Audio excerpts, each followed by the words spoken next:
Ce second webinaire pour moi est tout à fait crucial dans le sens où on va vraiment construire les bases d'un développement du biomimétisme de façon plus pérenne et solide avec deux actions phares qui sont l'étude sur les retombées socio-économiques mais aussi la cartographie des acteurs. Pour ces deux actions phares qui font partie intégrante de la convention que nous avons avec le CBIOS, nous avons besoin de vous. À plusieurs égards. On va vous présenter les travaux qui ont commencé à être conduits depuis le début de l'année et on vous fera participer aussi pour apporter vos contributions. Nous avons besoin de vous pour développer vraiment un réseau, avoir une connaissance exhaustive des acteurs à la fois des représentants d'entreprises, des laboratoires, des représentants d'universités ou d'écoles, de commerce, de management, etc. Toute cette mosaïque d'acteurs qui œuvrent pour le biomimétisme ou qui pourraient développer des compétences en matière de biomimétisme. Donc, on a besoin de votre regard sur ces acteurs-là. Donc, on vous présentera les travaux. Et bien sûr, l'étude socio-économique. Donc, ce webinaire, comme je vous l'ai dit, il est tout à fait crucial. On aura un temps vraiment de présentation avec un temps d'échange assez long où on vous divisera en groupes de travail. On aura 3 groupes, me semble-t-il, séparés pour pouvoir produire au mieux. On sera donc dans des salles différentes et on reviendra en modèle plénier par la suite.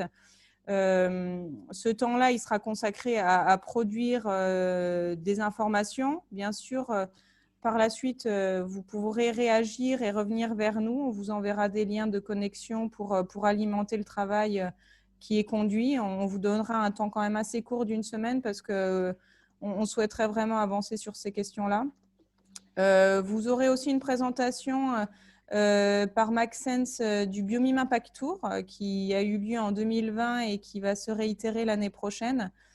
Et un temps d'échange qui nous semblait important sur vos attentes pour développer le réseau, les thématiques des prochains groupes de travail. L'objectif, c'est vraiment de constituer un réseau qui réponde à vos besoins. Donc, c'est pour ça qu'on vous sollicite et qu'on a besoin de vous aussi pour être au plus juste, au plus près de vos besoins. Voilà, je ne vais pas m'étendre plus. Je vais laisser la parole à Emmanuel qui va vous refaire un point rapide sur le biomimétisme pour ensuite engager les discussions et les présentations par Hugo et Yann et Amélie pour les 2 pans de l'étude. Voilà, bienvenue à tous et merci encore d'être présents pour ce 2e webinaire et à noter le 3e qui a lieu le 15 décembre aux mêmes heures. 14h, 17h. Peut-être préciser, pardon, je n'avais pas la slide. Comme vous le voyez, pardon Emmanuel, je t'ai coupé. Donc, vous voyez la mosaïque d'acteurs qui est vraiment représentative du biomimétisme et de la pluralité des disciplines qui ont trait sur le sujet, avec une équipe projet région, avec différents services sur les filières stratégiques, sur l'économie circulaire et de proximité, sur le rayonnement international, services recherche, enseignement supérieur. Et bien sûr, donc, aux côtés de la région, on s'appuie sur les compétences d'acteurs à la fois nationaux et locaux avec le CBIOS, Picaya et Vertigolab dans le cadre de la convention que nous avons. Donc voilà toute cette pluralité d'acteurs et de compétences qui est à votre disposition dans le cadre du biomimétisme. Voilà. Le webinaire de lancement, peut-être, on pourra vous envoyer aussi les liens de connexion par la suite pour ceux qui n'ont pas eu la chance d'être avec nous la semaine dernière. Il y aura une séance de rattrapage, vous pourrez vous connecter dès que vous pouvez. Il est disponible sur le replay, c'est comme à la télévision. Donc, on va pouvoir vous envoyer ça. Du coup, là, ce que je vais présenter, mais c'est très rapidement, un petit rappel pour ceux qui n'étaient pas à ce premier webinaire de lancement. Ce que je peux proposer à ceux qui étaient là, pour que ce ne soit pas complètement un exercice de redite, n'hésitez pas à alors, soit lever la main et réagir éventuellement et proposer de témoigner, soit dans le module de conversation, me signaler tel ou tel élément ou suggérer tel ou tel élément d'approfondissement. Donc, ce que je vous propose, tu peux passer la slide suivante, Yann. Voilà. Simplement rappeler de quoi on parle, en fait, quand on parle ici de biomimétisme. Hein. On est vraiment sur un rapprochement entre une approche très large qui va être la bio-inspiration, donc la manière dont les structures, les processus, les organisations naturelles peuvent nous inspirer des innovations, que ce soit dans le domaine technologique et la biomimétique en l'occurrence, ou plus largement les process, les organisations, etc. Et l'éco-conception, c'est vraiment cette idée d'avoir une innovation durable, compatible avec la capacité biologique des écosystèmes, de la biosphère en général, et j'allais me dire compatible avec l'évolution du vivant, donc évo-compatible quelque part, donc qui s'inscrit vraiment dans une dynamique de vivant local, donc vraiment dans une logique de recherche de développement durable. On peut passer à la suivante, et encore une fois, je vous invite à réagir. Le principe de base, hein, c'est que effectivement, si ça fonctionne en milieu fermé, c'est-à-dire sans possibilité d'importer de la matière de l'extérieur, sans possibilité d'exporter des déchets ou quoi que ce soit à l'extérieur du système, et avec pour seul apport d'énergie le rayonnement solaire, c'est un petit peu le cahier des charges qui s'impose à toute espèce qui s'épanouirait dans un système fermé, ce qui est notre cas aussi en tant qu'espèce humaine. Tout le système vivant planétaire, c'est quelque chose qui ne pose pas le moindre problème. Et pourtant, ça fait presque 4 milliards d'années que le vivant innove, structure de la matière, de l'information, organise et quelque part crée de la richesse en créant de la diversité, informationnelle et surtout en créant une exception à l'échelle de l'univers qui est de la négantropie, c'est-à-dire en réorganisant et en rendant à nouveau disponible de l'énergie qui va être diffuse à travers le processus de photosynthèse. Donc on a vraiment un modèle de production durable dont on peut s'inspirer à toute petite échelle, inspiration objet, forme, jusqu'à très large échelle, organisation de nos économies et de nos sociétés. On peut passer au point suivant. Donc voilà, le champ d'information, je viens de l'évoquer, il est extrêmement large. Ce qui est assez remarquable, c'est que finalement, quand on compare la biodiversité de la région et la diversité économique des acteurs économiques, des secteurs qui sont présentés dans cette région, avec notamment un tissu de TPE, TPI et PME, PMI qui est très dense, très important et très diversifié, on va retrouver tous ces secteurs-là. Et donc, j'allais dire, mais finalement, tout le monde en région va y trouver son compte, qu'on soit dans le secteur de l'énergie, des matériaux, de la chimie, de la médecine, du traitement de l'information, de l'urbanisme et de l'habitat. Tout le monde va y trouver son compte et tout le monde va trouver une source d'inspiration appropriée dans les écosystèmes de la région. On peut passer à la suivante, Yann. Voilà, merci. Donc, ce que j'évoquais, hein, c'était, bon, rapidement, voilà, le modèle ultime du biomimétisme aussi, enfin, ultime, pas au sens anglo-saxon, hein, mais on peut pousser de l'inspiration, forme, structure, procédé, jusqu'à s'en inspirer pour avoir des nouveaux modèles d'organisation, de coopération, des nouveaux modèles économiques, y compris même des nouveaux modèles de coopération au sein d'un territoire ou d'une filière économique, et donc avec une approche qui peut être à la fois spatiale et sectorielle, en mimant quelque part les interactions, les complémentarités, les processus de rétroaction et même de symbiose au sein du vivant, et en les répliquant dans nos organisations et dans nos chaînes de valeur. Donc les domaines sont extrêmement larges et ça va jusqu'à l'économie circulaire, par exemple. On peut encore avancer. Enfin, le dernier point, et c'était pour inviter effectivement à cette réflexion, alors qui est liée intrinsèquement à l'approche du biomimétisme et à cette recherche de bio, d'évo et d'éco-compatibilité de nos innovations avec le vivant, c'est de remettre en discussion, sans remettre en cause en fait, les acquis de la pensée moderne, de la pensée cartésienne, hein, en l'occurrence, puisque ça, c'est le discours de la méthode, c'est un bref extrait du discours de la méthode de René Descartes, qui est un des ouvrages fondateurs de la modernité, mais c'est dire comment on peut aller plus loin, finalement, dans notre relation à la nature, et ne plus être dans une quête de maîtrise, de domination, de domestication du vivant, pour être plutôt dans une quête de nouvelle alliance, finalement, et préserver à la fois les potentialités du vivant, tout en tirant parti pour notre cadre de vie, pour notre développement, pour notre santé. Et on voit bien que la période actuelle révèle des choses qui ne sont pas tenables et qu'il va falloir réinventer, réimaginer. Donc il y a aussi une réflexion, encore une fois, éthique, au-delà de la simple durabilité, sur nos relations avec le vivant. On peut passer, mais je pense que voilà, j'ai à peu près. Donc, j'avais terminé sur la partie introduction au biomimétisme. On a aussi, lors de ce premier webinaire, présenté et entendu hein, les 5 lauréats du concours de l'innovation biomimétique qui avait été lancé l'année dernière par la région. Donc les projets et les lauréats vous sont présentés ici. Je ne vais pas forcément tous les renommer. Ce qui était assez intéressant, c'est qu'il y avait là aussi une belle diversité, à la fois de structures, de types d'organisation, de modalités de développement de projets, de maturité, d'enjeux, d'objets. Donc, on avait du biomimétisme de forme, du biomimétisme de procédé, du biomimétisme un petit peu plus organisation et coopération. Donc voilà, des choses assez variées finalement, et des leçons intéressantes sur la nécessité de partager, d'avoir des relations les uns avec les autres, de pouvoir échanger le retour d'expérience et de progresser ensemble. Donc, cette démarche que nous essayons de lancer ici à travers une structuration d'un réseau biométisme régional semble répondre complètement, en tout cas à cet échantillon, certes non représentatif, que représentent les lauréats du concours de l'innovation.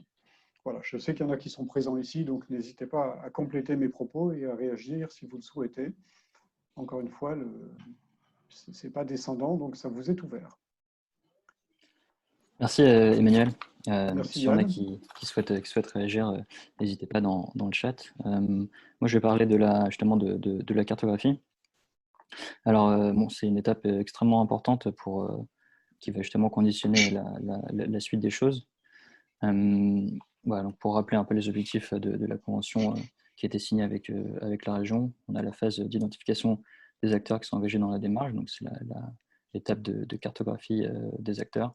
Ensuite, l'étude d'impact socio-économique, l'animation des acteurs qu'on est en train de réaliser à l'instant, et le Bioimpact Tour. Donc là, vous allez avoir un peu une présentation et les résultats de chacune de ces étapes, de discuter un peu de la méthodologie, et on va aussi surtout avoir derrière des temps d'échange justement qui vont permettre de questionner ces différentes étapes, de voir la manière dont on peut les améliorer, s'il y a des trous dans la raquette.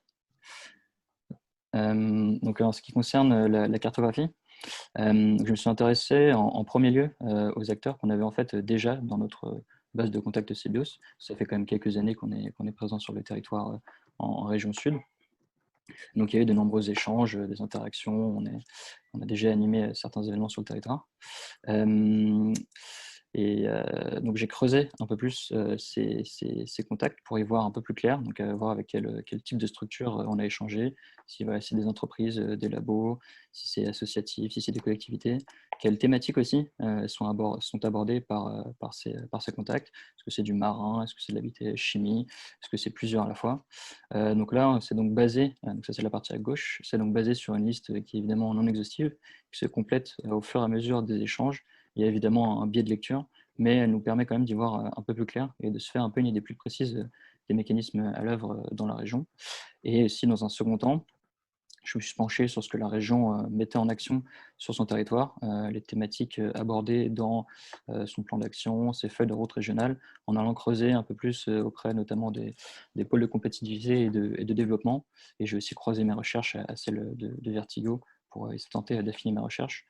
Donc rapidement sur sa première cartographie, donc ça c'est les acteurs, la centaine d'acteurs qui sont dans notre base de données. On voit notamment sur le graphique de gauche, sur la typologie des acteurs, qu'il y a un partage assez équitable entre justement les laboratoires et les entreprises, donc entre le monde de la recherche, le monde académique et le monde industriel, ce qui est extrêmement intéressant, et ça renforce vraiment le besoin de structuration qui permet justement de mieux faire communiquer ces deux mondes, de les faire entrer en synergie.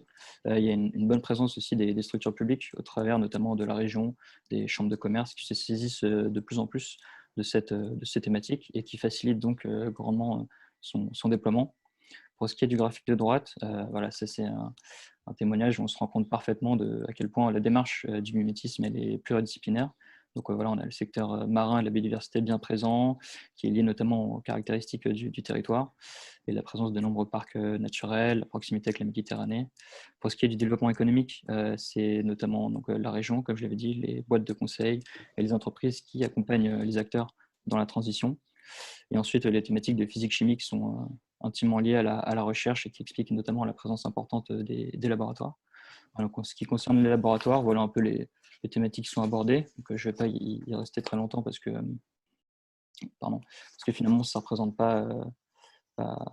c'est un peu biaisé vu que c'était une première phase exploratoire. On verra par la suite qu'il y a beaucoup plus de thématiques qui sont abordées. Visuellement, ça donne ça. Donc là, on a une première carte visuelle, puisque c'est plus simple de voir les choses de cette manière, qui a été réalisée avec MyMaps. Mais l'idée, in fine, c'est d'arriver à un même type de carte, mais qui sont interactifs et qui permettent justement aux différents acteurs, à vous, de savoir un peu ce qui se passe où sur votre territoire, quelle structure, est-ce que c'est un labo, etc. Et en fait, voilà. Donc dans un second temps, j'ai pris du recul et j'ai tenté un peu de survoler le territoire pour ne mettre de côté personne et ainsi avoir une vision et une connaissance un peu plus précise. Donc ce second travail, il est encore en cours. Je n'ai pas encore de données là, à vous présenter comme précédemment, mais on peut se rendre compte vraiment de la multitude des secteurs que touche la bioinspiration.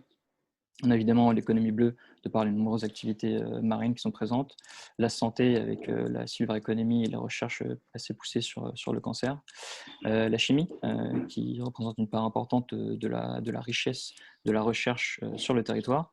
J'y associe ici la cosmétique, car on trouve un important cluster à Grasse, notamment la capitale du parfum.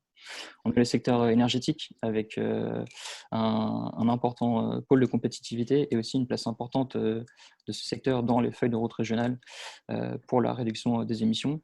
On a évidemment aussi le secteur aéronautique qui est plus orienté militaire en région sud. L'agriculture et les sols qui est un pilier de la résilience. Le tourisme, qui est très important en région sud, dû justement à ses caractéristiques topographiques.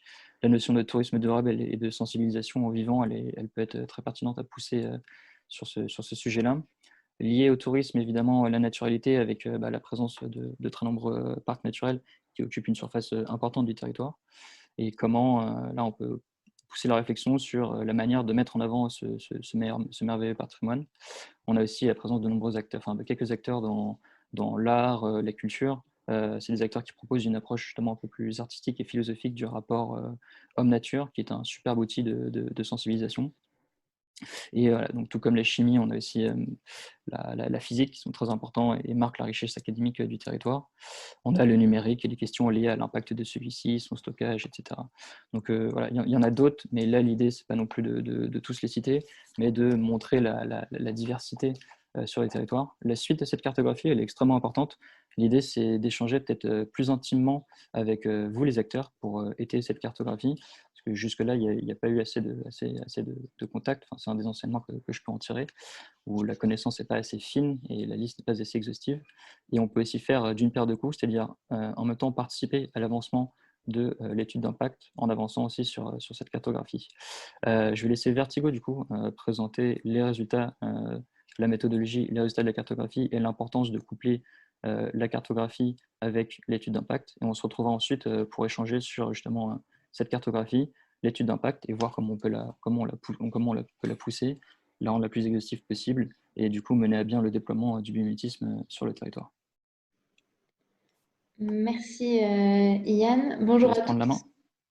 Oui, alors je vais partager mon écran en même temps.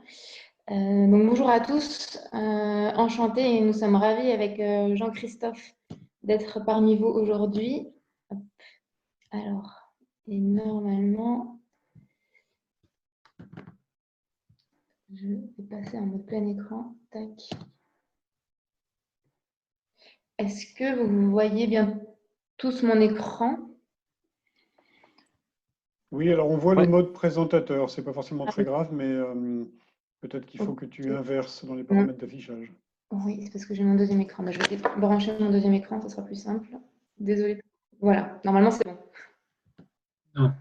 Non, on voit toujours ton mode présentateur. Ah, c'est bon. C'est bon là. Autant pour moi. Ok, bon, pardon pour ce petit couac. Donc, enchantée, Amélie Cole, consultante chercheur et manager au sein de Vertigo Lab. Et je vais laisser la parole à Jean-Christophe 2 secondes pour qu'il puisse se présenter aussi avant d'enchaîner sur la présentation de Vertigo. Bonjour, enchanté, Jean-Saint Martin, donc consultant chercheur aussi à Vertigo Lab. Donc, Vertigo Lab, on est un bureau d'études et de recherche spécialisé en économie de l'environnement. Nous sommes basés à Bordeaux, au sein de l'écosystème Darwin, pour ceux qui connaissent peut-être. Vertigo Lab a été créé en 2011 et aujourd'hui, nous sommes 13 consultants-chercheurs pluridisciplinaires Il y a parmi nous des biologistes, des économistes, des politistes, des ingénieurs agronomes. Et nous travaillons tous autour du sujet de la transition écologique. On aborde une diversité de thématiques, mais avec pour méthodologie le développement et la mobilisation d'outils économiques que l'on met au service d'acteurs publics et privés pour construire des stratégies de transition écologique. Donc on travaille aussi bien sur des sujets ayant trait à l'agriculture, à la transition agroécologique, que sur des secteurs tels que la pêche ou l'aquaculture, puisqu'on a aussi des ingénieurs à IOT au sein de l'équipe. Et le biomimétisme est donc l'un des sujets sur lesquels on travaille. Et on avait notamment été mobilisé à l'époque par le CIBIOS sur l'étude que vous avez peut-être vu passer ou consulter à l'époque sur les retombées socio-économiques du potentiel de développement du biomimétisme en région Nouvelle-Aquitaine. Donc voilà très succinctement pour la présentation de Vertigo. Et donc concernant notre participation et contribution à ce projet régional, donc le CIBIOS et la région nous ont missionné pour chercher à évaluer les retombées socio-économiques et environnementales du biomimétisme sur la région. Et la question qu'on a donc souhaité se poser tout ensemble est la suivante: comment est-ce que le biomimétisme peut-il contribuer aux objectifs et aux challenges du territoire? Donc pour ce faire, on va chercher à identifier les secteurs et solutions clés en matière de biomimétisme sur le territoire. Alors, on se concentre vraiment à cette échelle géographique-là. Ensuite, afin d'évaluer les bénéfices socio-économiques et environnementaux des solutions biomimétiques qui pourront être identifiées. Ceci afin d'appréhender les leviers que constitue le biomimétisme pour répondre aux enjeux de la transition écologique et ainsi évaluer le potentiel de contribution du biomimétisme aux objectifs régionaux. Donc cette approche quantitative que Jean-Christophe va aussi préciser par la suite, ce n'est pas la seule approche que nous avons abordée, puisque il nous tient à cœur aussi d'adopter une approche plus systémique avec une analyse qualitative afin de tenir compte de l'ensemble des potentialités du biomimétisme. Bien qu'on aura une approche par secteur pour permettre l'évaluation quantitative, on aura un spectre d'analyse qui sera plus large. Pour essayer d'expliciter un petit peu ce processus méthodologique, nous allons fonctionner par étapes et les étapes donc, sont les suivantes et certaines sont menées aussi en parallèle, elles vont se nourrir mutuellement. Donc tout d'abord, l'identification de quelques secteurs clés pour la région. Donc sur ce point-là, nous avons commencé à réaliser un pré-diagnostic socio-économique que nous allons vous partager ensuite, mais surtout, il sera nourri par votre connaissance, votre expertise du territoire pour identifier collectivement les secteurs qui sont clés pour le territoire.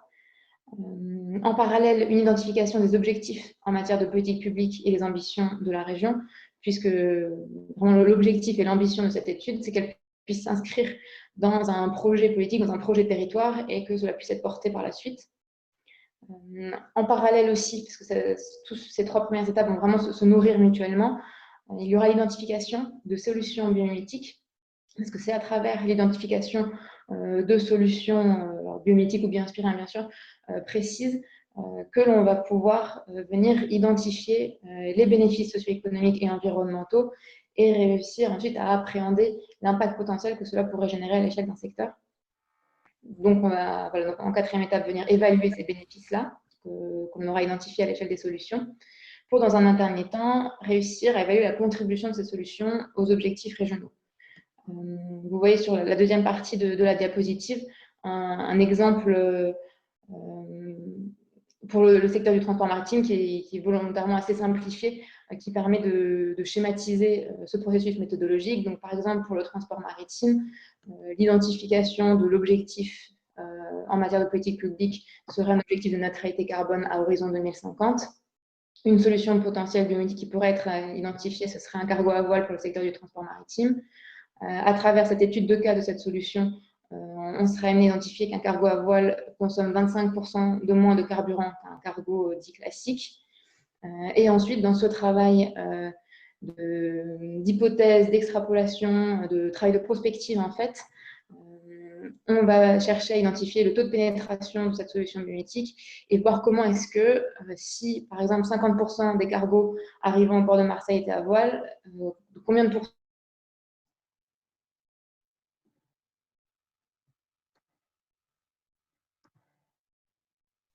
Ouais, pas Ouais, Amélie. c'est pour On a le... perdu. T'es de retour parmi nous, Amélie? Ah, pardon, mince. C'est les aléas de la visio. Vous m'entendez? Oui, c'est bon. T'en étais au cargo à voile. Ok, bon, ben, voilà, c'est marqué sur la diapositive, je suis navrée pour la connexion instable. Donc c'est dans les grandes lignes le processus méthodologique. Et avant de passer la parole à Jean-Christophe sur le détail un peu plus de l'outil qu'on va mobiliser, juste pour préciser, donc aujourd'hui on est au tout début de ce processus méthodologique-là et on y reviendra par la suite, mais on est vraiment dans l'étape d'identification des solutions et des secteurs et c'est sur ce point-là qu'on vous mobilisera ensuite. Et je passe la parole à Jean-Christophe sur la présentation du modèle de l'outil économique que l'on mobilise. Voilà, donc je vais présenter un peu rapidement en fait l'outil que nous on utilise pour évaluer les retombées socio-économiques justement du militantisme. En fait, le modèle qu'on utilise, c'est un modèle qui est connu sous le nom de modèle entrée-sortie. En fait, c'est un modèle qui a été développé par l'économiste qui s'appelle Vassili Leontief, qui a été prix Nobel d'économie en 1973. Donc en fait, souvent c'est un modèle qu'on utilise, qu'on mobilise très seulement des études d'impact socio-économique. Je prends un exemple, aux États-Unis, le modèle RIMS qui a été développé par le Bureau of Economic Analysis, qui est l'équivalent américain de l'INSEE, en fait, construit un modèle entrée-sortie pour évaluer les impacts socio-économiques des politiques publiques à l'échelle fédérale. Donc, pour construire en fait notre modèle, l'intérêt de ce modèle, c'est justement en fait d'intégrer tous les flux interindustriels, c'est-à-dire tous les flux d'échange de biens et de services entre différents secteurs au sein d'un territoire. Donc, pour cela, en fait, ce modèle s'appuie sur le tableau entrée-sortie qui sont en fait publiés annuellement par l'INSEE. Donc, c'est à partir de justement ce tableau qu'on peut voir les liens qui peuvent exister entre un secteur avec d'autres secteurs d'activité et les effets d'entraînement qu'un secteur peut générer également sur les autres secteurs de l'économie de la région sud. En fait, dans cette étude, en fait, nous allons régionaliser ce tableau entrée-sortie pour en fait l'adapter au mieux du contexte socio-économique de la région sud. Alors, pour que vous puissiez comprendre qu'est-ce qu'on parle, ce qu'on dit justement d'effets d'entraînement, que ça signifie concrètement à travers notre modèle, je prends un exemple extrêmement simple avec l'exemple du poisson. Par exemple, une personne achète 1 euro de poisson chez le poissonnier, 1 euro, une conserve de poisson, par exemple. Donc, 1 euro d'achat correspond à 1 euro de chiffre d'affaires pour le poissonnier. À travers justement, pour avoir 1 euro de chiffre d'affaires du poissonnier, il a besoin d'acheter 30 centimes de conserve de poisson auprès du producteur de transformation du poisson. Donc, 30 centimes de dépenses correspond à 30 centimes de chiffre d'affaires pour le transformateur de poisson. Également, pour produire ces 30 centimes de chiffre d'affaires, il a besoin d'acheter 15 centimes d'euros auprès justement du marin, du pêcheur. Et donc, ces 15 euros de centimes de dépenses correspondent à 15 centimes d'euros de chiffre d'affaires pour le pêcheur. Donc, l'impact total en fait d'effet entraînement, c'est 1 plus 0,30 plus 0,15, 1,45 €. C'est-à-dire que lorsque je dépensais initialement 1 euro en fait, chez le poissonnier, ça génère en termes de recettes pour l'ensemble des entreprises, en intégrant toute la chaîne de valeur, 1,45 €. Et si on intègre en plus les impacts qui sont générés par la consommation des salariés qui travaillent dans ces secteurs d'activité-là, en fait, on arrive à un indicateur plus élevé qui est 1,65 €. Donc, c'est ça, en fait, l'intérêt du modèle, c'est de prendre en compte, en fait, dans l'impact du biomimétisme, tous les impacts que ça peut avoir sur l'effet d'entraînement sur les autres secteurs d'activité. Ensuite, diapo suivante. Voilà. C'était pour la présentation du modèle et ensuite on vous présentera très succinctement les premiers éléments du petit diagnostic socio-économique. Tout d'abord, pour s'attarder sur cette étape de sélection des solutions bio-inspirées et le pourquoi aussi de notre présence lors de ce webinaire aujourd'hui, c'est parce que cette étape est vraiment cruciale pour le bon déroulé de l'étude, puisque ça va constituer la base de notre travail ensuite d'analyse et d'évaluation. Et donc, c'est pour ça que voilà, on va vous solliciter pour réussir à identifier collectivement les solutions qui pourraient faire l'objet des études de cas.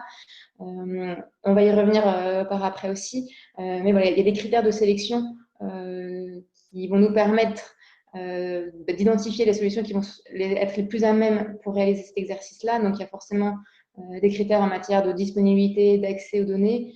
Il y a également besoin d'avoir une prise de recul qui soit la plus importante possible et suffisante.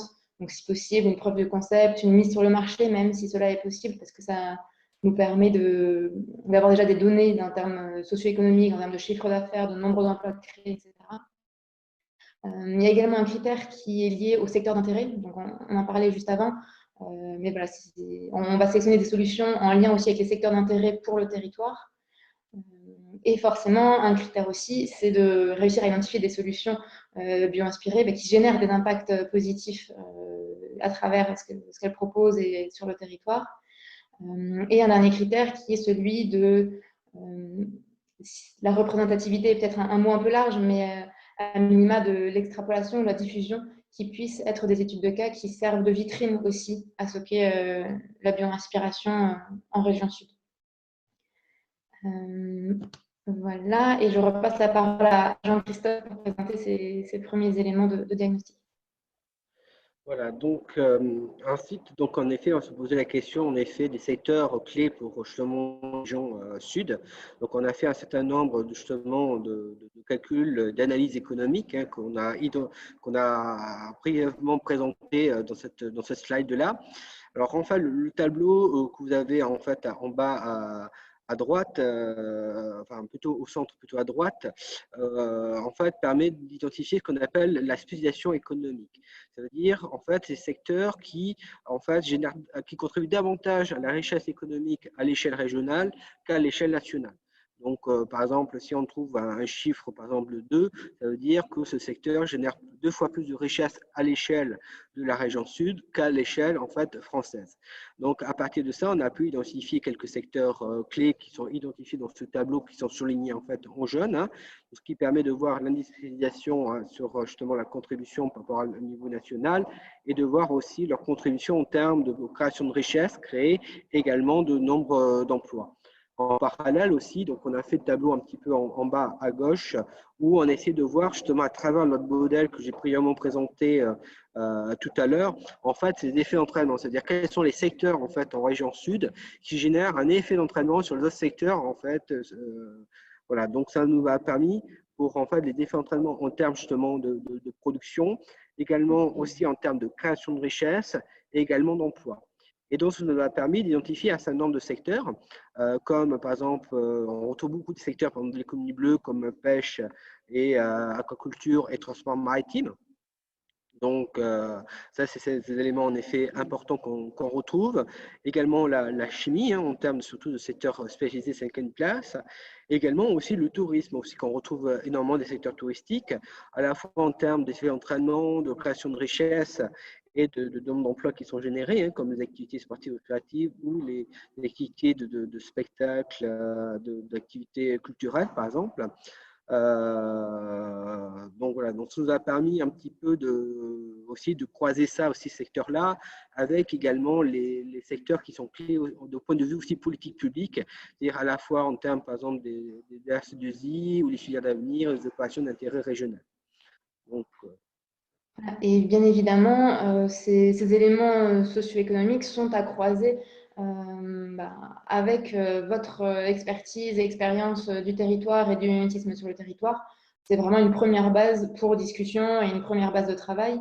Et pour ceux que cela intéresserait d'avoir accès à ces multiplicateurs, à ces données de spécialisation, à ces données de diagnostic socio-économique, avec plaisir, bien évidemment, on pourra les partager parce que là, sur une diapositive, c'était forcément un petit peu serré et pas très lisible.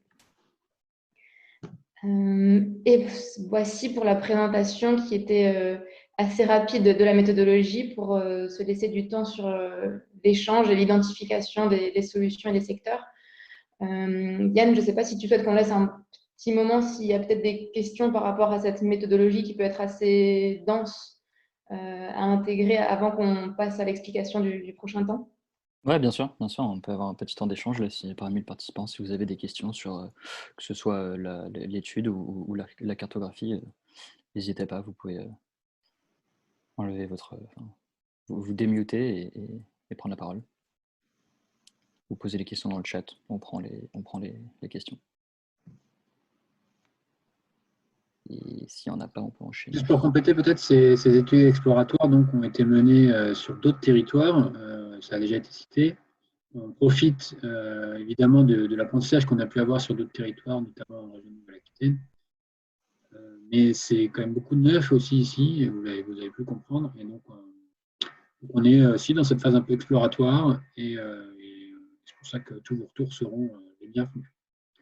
Que ce soit critique, constructif, majoritairement constructif si c'est possible.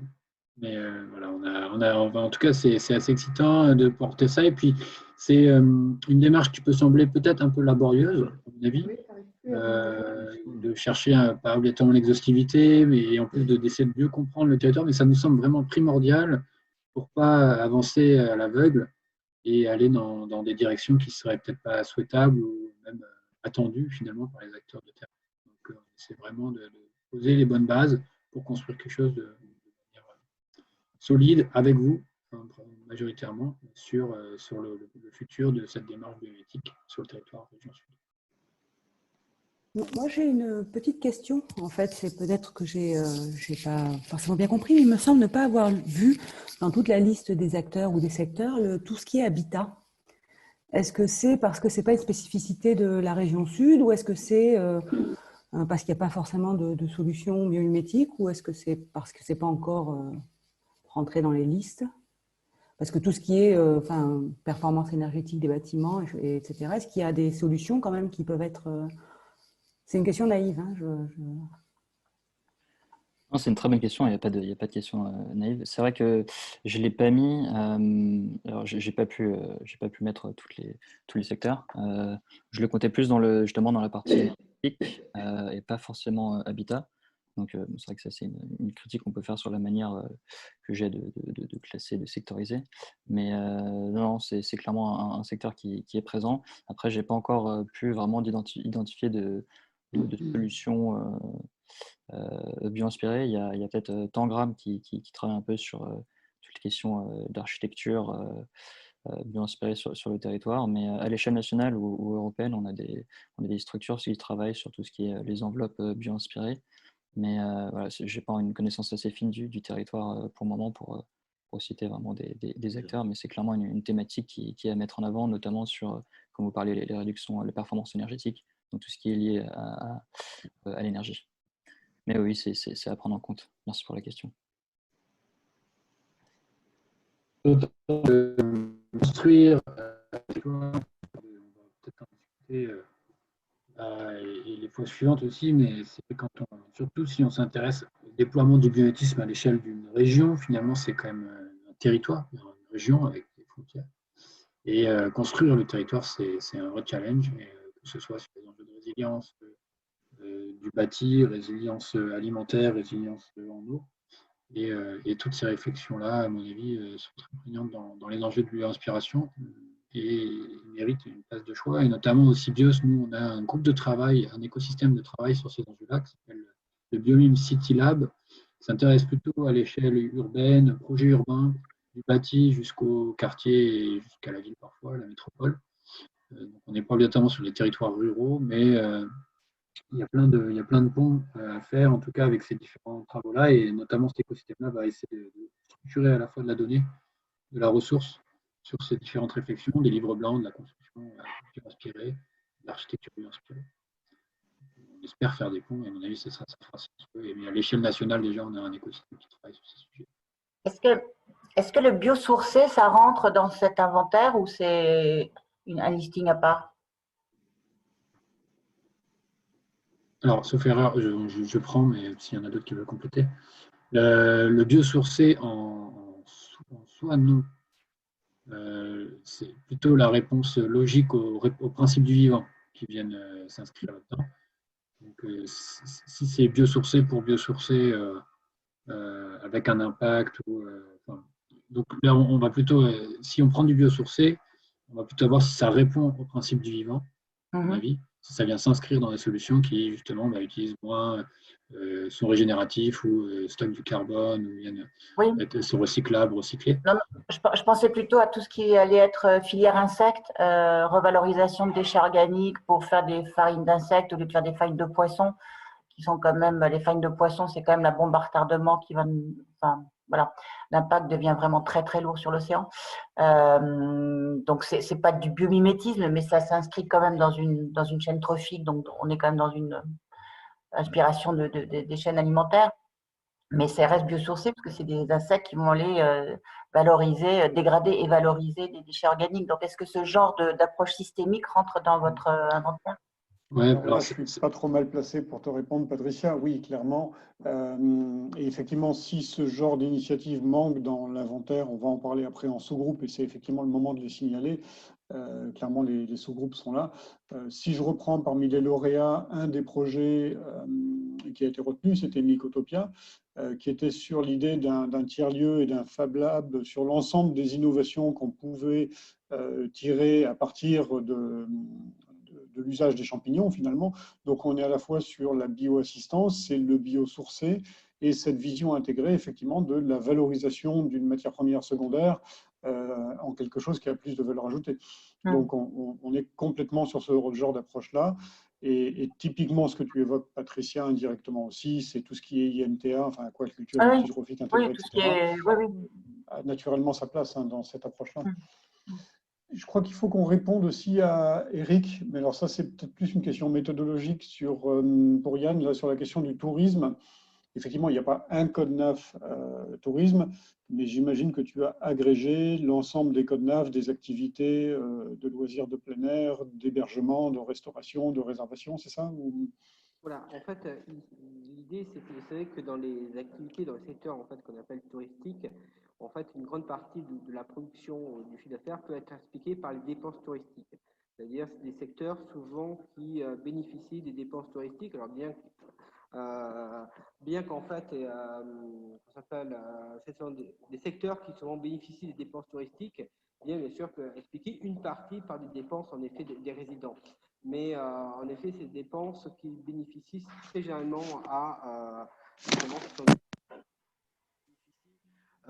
très généralement en fait à ces secteurs-là que j'ai pu identifier comme touristiques.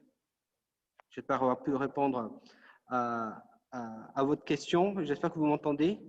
Oui, c'était un petit peu faible, mais c'était aussi ce que tu avais dit, Emmanuel, et pour compléter, on a fait notamment l'exercice sur le secteur de l'économie bleue pour la Guadeloupe assez récemment, où dans les différents sous-secteurs qu'on peut identifier dans le grand secteur de l'économie bleue, on était venu approcher le secteur touristique en venant agréger différentes sous-activités. C'est clair, merci. Et merci aussi pour les contacts dans le fil de discussion pour déjà l'identification. On viendra ajouter tout ça au tableau.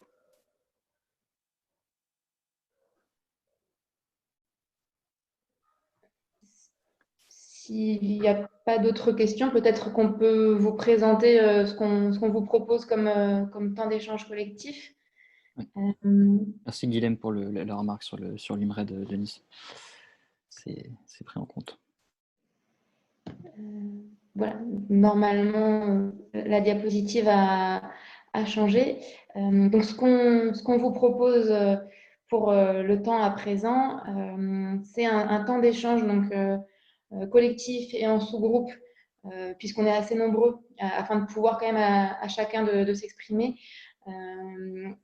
pour réussir à identifier ensemble les solutions, acteurs, structures, secteurs, en lien avec le biomimétisme donc en région sud.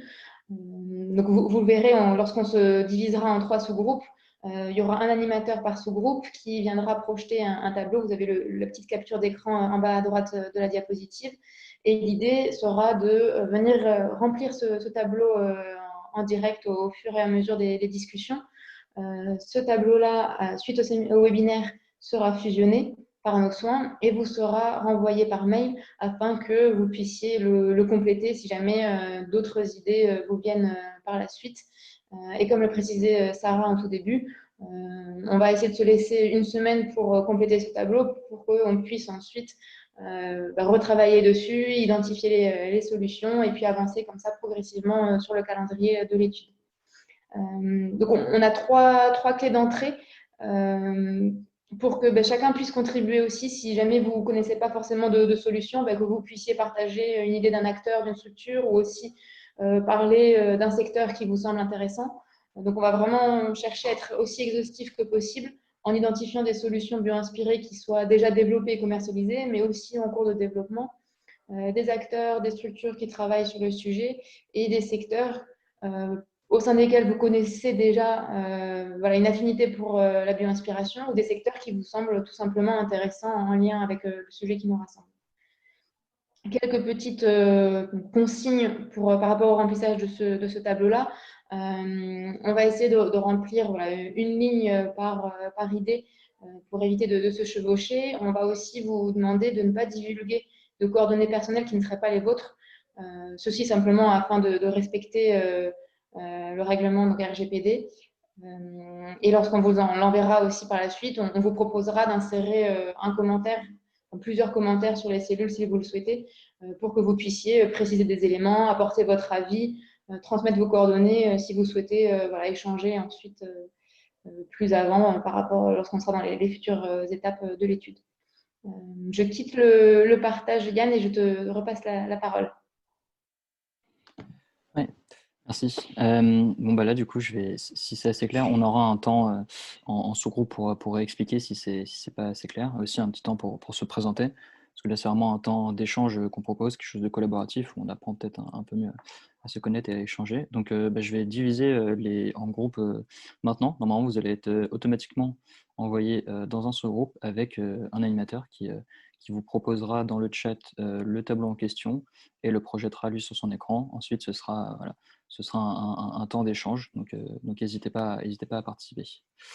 Et tu nous rappelles automatiquement au bout des 30 minutes, c'est ça? C'est ça, au bout de 30 minutes, tout le monde revient dans la grande salle. Et on aura Phil qui nous présentera le Bio-Impact Tour. Voilà, je vous dis à tout de suite du coup.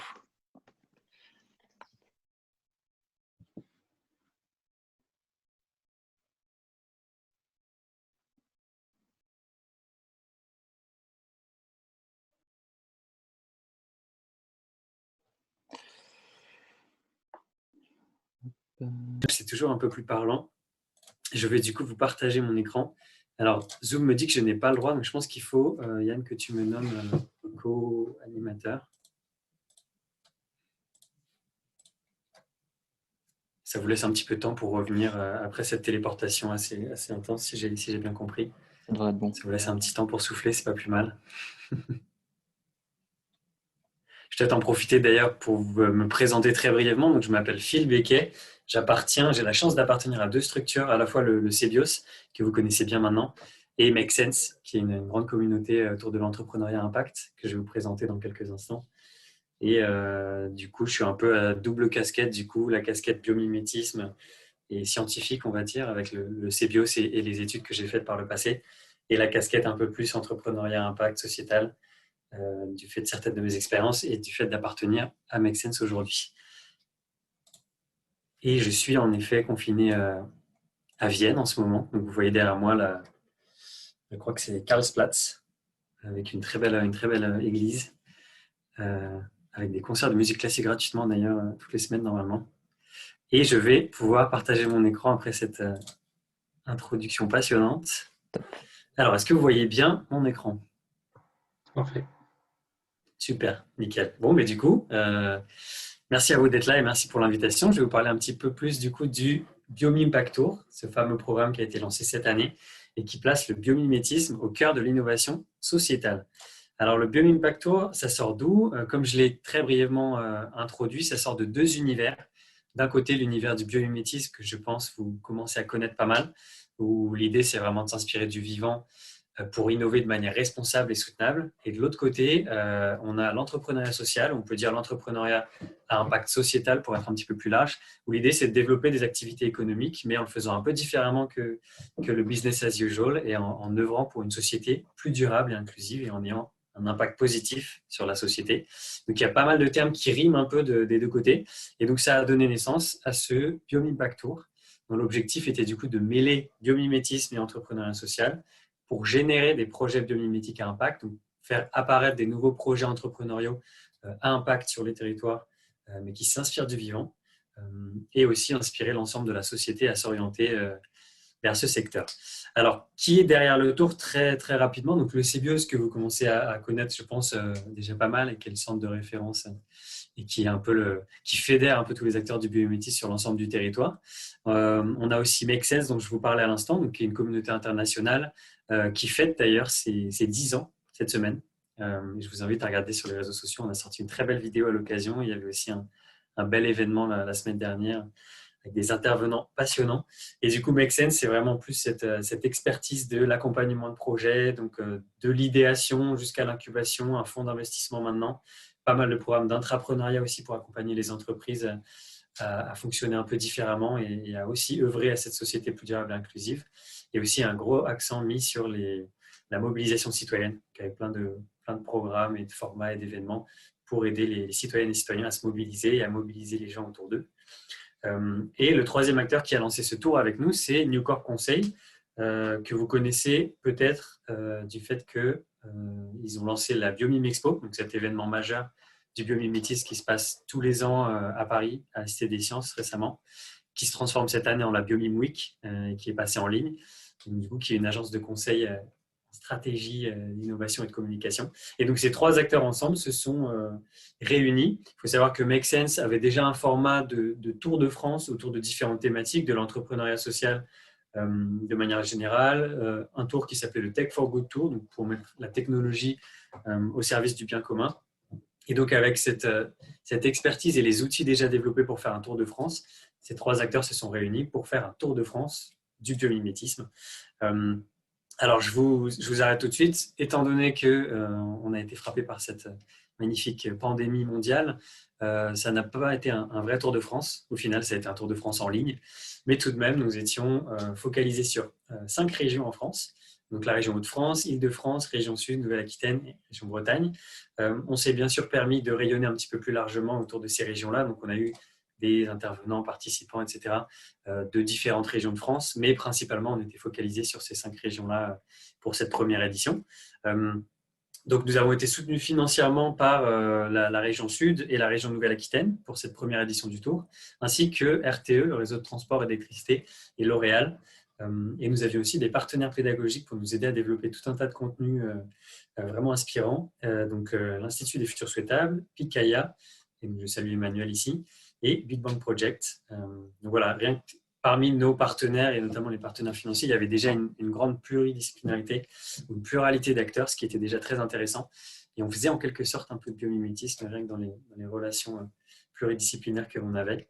Alors, le tour, plus concrètement, il y avait 3 ambitions principales. C'était d'une part de faire de la sensibilisation, donc avec cette idée d'aller initier le grand public à cette approche innovante et de montrer un peu le potentiel qu'a le biomimétisme dans la résolution d'enjeux sociétaux et un petit peu sortir des exemples qui sont parfois très, très technologiques et qui du coup ferment quelques portes et de montrer que c'est vraiment utilisable de manière plus vaste. Un second enjeu de formation, donc ça a été vraiment l'accent mis sur la transmission de certains outils, certaines méthodologies concrètes pour à la fois aider à la création de projets et à l'accompagnement de projets en s'inspirant du vivant. Et puisque parler c'est bien, mais faire c'est mieux, on a eu aussi un gros enjeu de passage à l'action. Donc l'idée c'était d'une part d'avoir des coalitions locales. Donc dans nos 5 régions, on est vraiment allé à amorcer des discussions avec l'écosystème au local pour vraiment co-construire ce tour et impliquer les personnes au local dans les différentes étapes du tour et les faire intervenir, etc. Donc c'était vraiment cet esprit de coopération et de co-construction qui était important pour nous.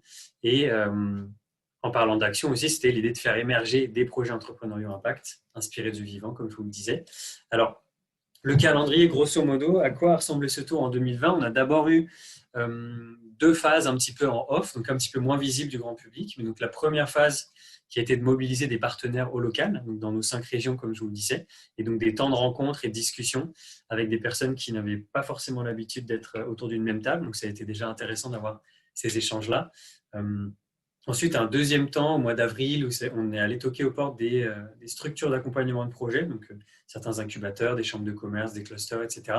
Et l'idée, c'était de leur présenter le biomimétisme et de leur présenter les opportunités qui existent quand on s'inspire du vivant pour accompagner des projets.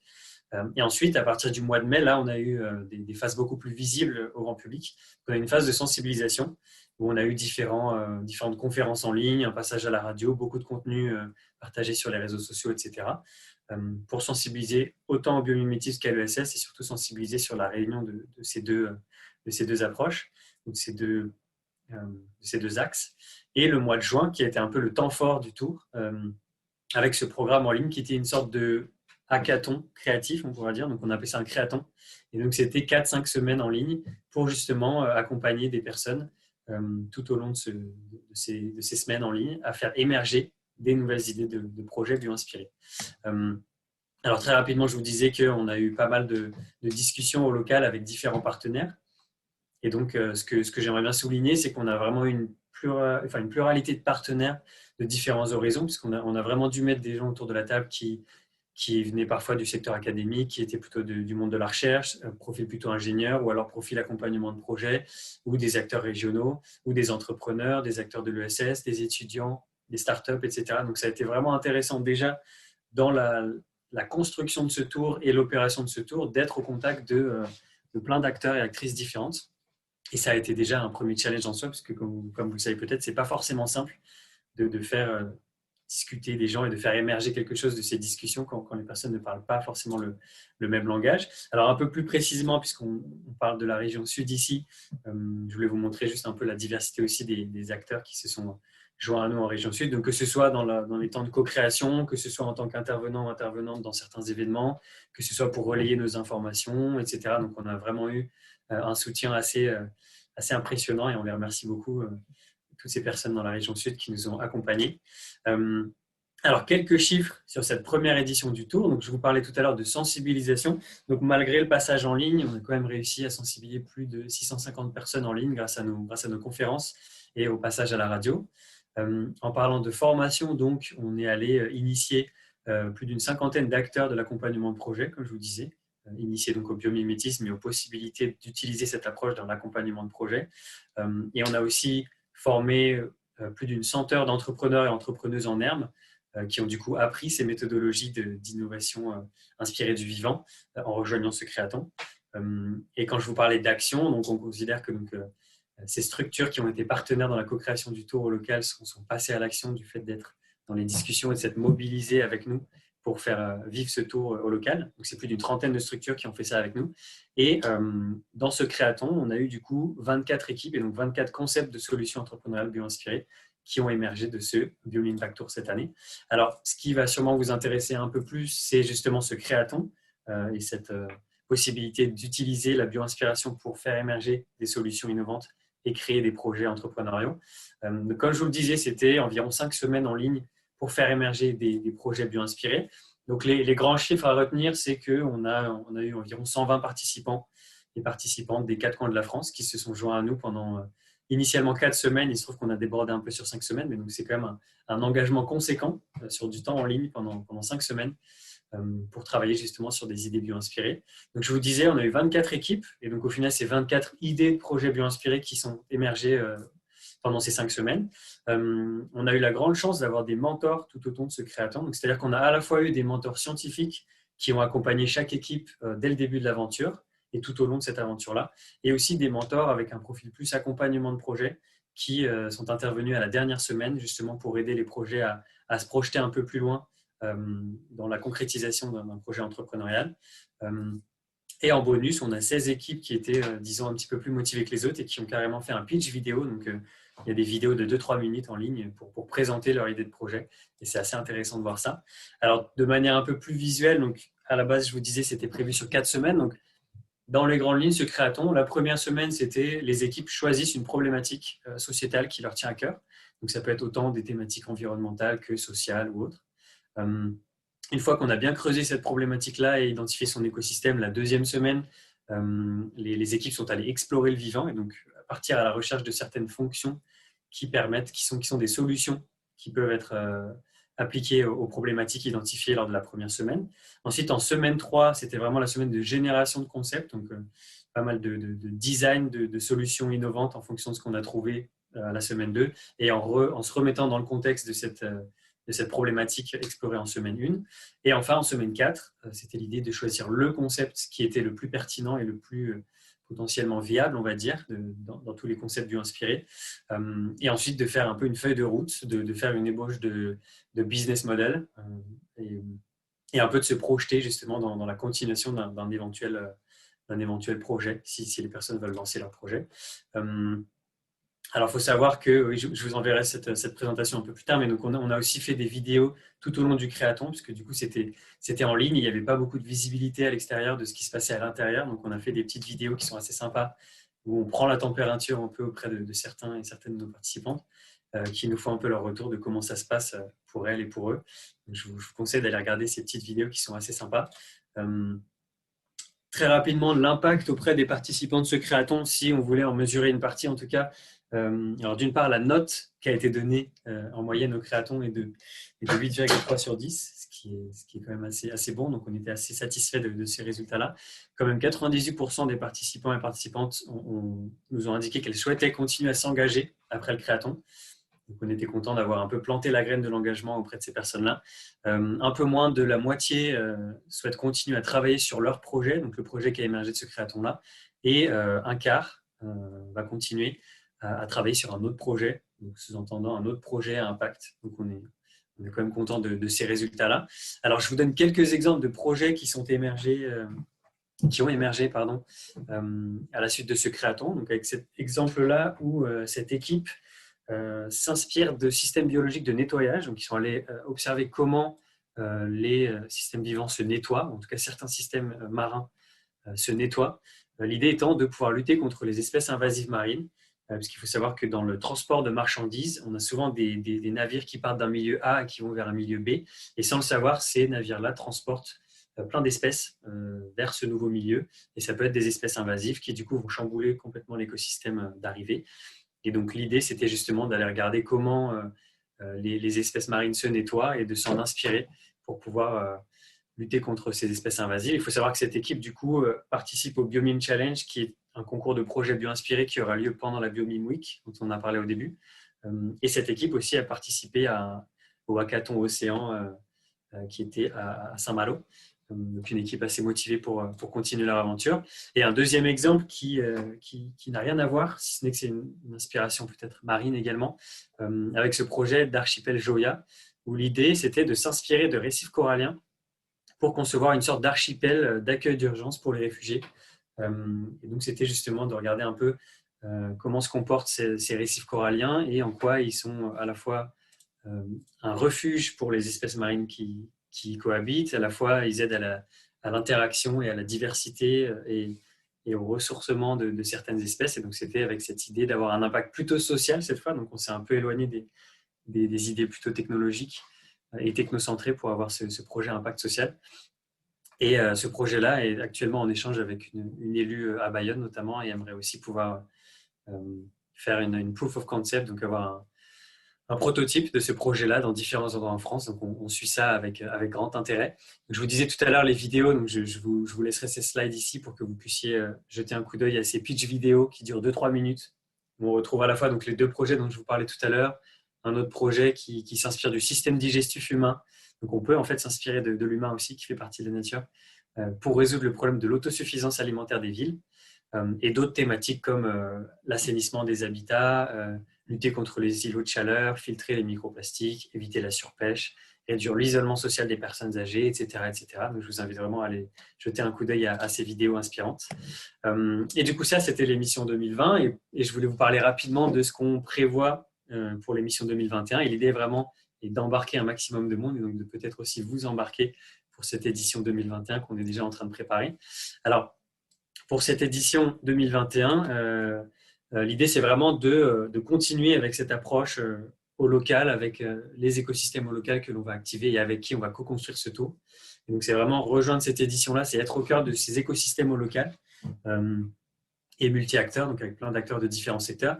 Et c'est vraiment cette approche territoriale du tour et de pouvoir faire émerger par les discussions avec cet écosystème au local et cet écosystème connaît mieux les problématiques au local, et donc de faire émerger des problématiques pertinentes et concrètes au local, dont le tour, dont nos programmes pourront se saisir, à la fois dans la communication, mais aussi dans les innovations bio-inspirés qui émergeront pour vraiment avoir un impact concret sur les territoires. C'est aussi du coup continuer à faire émerger et à accompagner de plus en plus de projets impact sur l'ensemble du territoire, donc avec cette envie vraiment de démultiplier le nombre de projets qui utilisent des solutions bio-inspirées sur les territoires et de les accompagner de plus en plus vers des niveaux de maturation plus élevés pour avoir petit à petit une communauté vraiment grandissante d'entrepreneurs qui s'inspirent du vivant pour avoir un impact sur le territoire. Donc que ce soit confiné ou déconfiné, de toute façon, on a cette ambition-là de continuer à faire émerger ces projets-là et de les accompagner. Et également l'envie de continuer à développer tout un tas de ressources, de les mettre notamment, de les rendre accessibles sur une plateforme qu'on est en train de développer, donc différentes ressources et méthodologies pour vraiment outiller à la fois les porteurs de projets, donc les entrepreneurs et futurs entrepreneurs, aussi les structures d'accompagnement de projets pour pouvoir les outiller et les former pour qu'ils et elles puissent accompagner leur propre projet avec de la bio-inspiration, mais aussi avec les acteurs académiques qui peuvent d'une part nous aider à développer ces méthodologies et qui se serviront aussi de ces méthodologies-là pour les utiliser dans leurs écoles, leurs universités, etc. etc. Alors, comment nous rejoindre? Il y a plusieurs manières de rejoindre ce Biome Impacto. Donc, ça peut être d'une part en participant en tant qu'individu. Donc, ça peut être, comme je le disais tout à l'heure, en tant que mentor ou en tant qu'intervenant, en participant à nos programmes. Donc, je vous invite dès à présent à rejoindre notre communauté sur LinkedIn et Facebook. Ça peut être d'embarquer votre entreprise et donc de faire en sorte que votre entreprise rejoigne cet écosystème pour appuyer l'émergence de solutions bio-inspirées et voire même devenir une étape à part entière si on pense que c'est pertinent que l'entreprise amène certaines problématiques et que du coup l'entreprise soit au cœur d'une étape du tour. Ça peut se discuter également. Vous pouvez embarquer votre école ou votre université si vous êtes dans le monde académique. Vous pouvez donc faire vivre cette riche expérience du créaton à vos étudiants. Et on est aussi en discussion donc avec pas mal d'établissements et on aimerait faire des créatons inter-écoles aussi pour avoir un peu cet esprit de compétition / coopération entre différentes écoles. Et vous pouvez aussi, si vous êtes dans l'accompagnement de projet, vous pouvez aussi apprendre l'accompagnement bio-inspiré et guider et accompagner les projets qui font partie de vos réseaux vers des solutions plus innovantes et plus durables. Donc voilà, si vous avez des questions, n'hésitez pas. Et si vous avez envie de rejoindre l'aventure 2021, n'hésitez pas aussi à me contacter. Et je vous remercie. Merci beaucoup, Phil. C'était top. Merci, Phil. Oui, donc des questions sur ces points. Bien Impact Tour, c'était l'édition 2020, donc, comme vous l'avez compris, beaucoup soutenu par la région PACA Sud. Et donc, il y avait un ancrage sur le territoire. Et puis, c'était aussi pour faire le point sur ce qui avait été déployé dans le cadre de cette convention. C'est chose faite. Et puis, mais c'est une aventure qui continue, comme vous l'avez compris, et qui, on espère, pourra vous inclure dedans. Donc, n'hésitez pas si vous avez des besoins de clarification ou des questions sur comment ça a été mené, comment ça va être mené, ou quels sont les potentiels de tout ça dans vos établissements ou dans vos structures. Phil est là pour ça aujourd'hui. Merci. Bonjour, j'aurais une question. Le temps dans la phase de créaton, les 5 semaines, ça prend combien de temps aux personnes qui participent? Là, je pense aux étudiants qui sont encore parfois en plein fin d'examen, etc. Donc, du coup, c'est pour avoir une idée s'ils peuvent se libérer pour faire ça ou non, parce que ça m'a l'air très intéressant. Alors, cette année, ce qu'on a indiqué aux participants, c'était entre 5 et 10 heures par semaine. Okay. Donc, c'était environ 5 à 10 heures investies, sachant que là, dans les adaptations qu'on envisage pour les écoles, du coup, on va s'adapter bien sûr aux écoles. Et donc, ça peut être des formats où c'est 3 heures par semaine, toutes les 2 semaines, et ça s'étale sur plusieurs semaines, voire mois. Enfin, voilà. Donc, il y a plusieurs… on peut être assez flexible là-dessus. Pardon, ce qui m'a…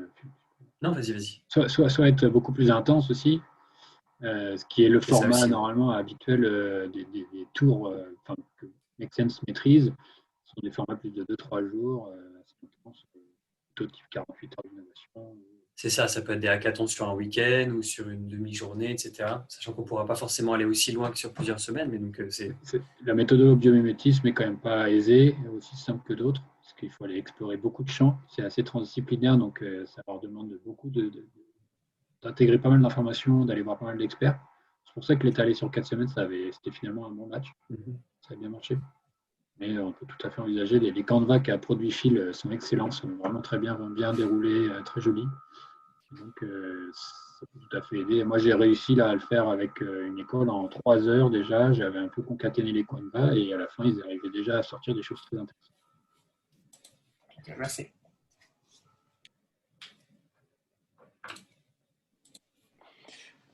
Top. Est-ce qu'il y a d'autres questions parmi les participants? Sinon, on peut enchaîner. Sinon, n'hésitez pas. Je vous ai mis mon email dans le chat, donc n'hésitez pas à digérer un peu tout ça et tout ce que vous allez voir aujourd'hui et à revenir vers moi un peu plus tard.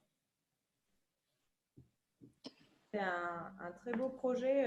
Moi, je tenais à vous remercier parce que vous avez pu. C'est un projet. On t'entend un peu de loin. Vous m'entendez? Mm-hmm. Ah oui, pardon. C'est un projet qui a démarré en pleine crise sanitaire et vous avez montré une capacité assez étonnante et époustouflante de réactivité pour proposer un format qui était bien différent et je tenais vraiment à vous en remercier. J'avais eu l'occasion de le faire avant. Et le format, finalement, dématérialisé a vraiment permis d'aller plus en profondeur et de faire émerger vraiment des projets avec le créaton que tu mentionnais. Et c'est un format, je trouve, qui est vraiment intéressant au-delà des formats pléniques que vous aviez pu réaliser les précédentes années. Juste une question sur le calendrier, du coup, si tu peux nous préciser quand ça débute, dans quelle période, si vous avez déjà des éclairages sur ce point. Oui, alors c'est justement le point qui est un petit peu flou du fait de la crise Covid et des élections régionales et tout un tas de facteurs.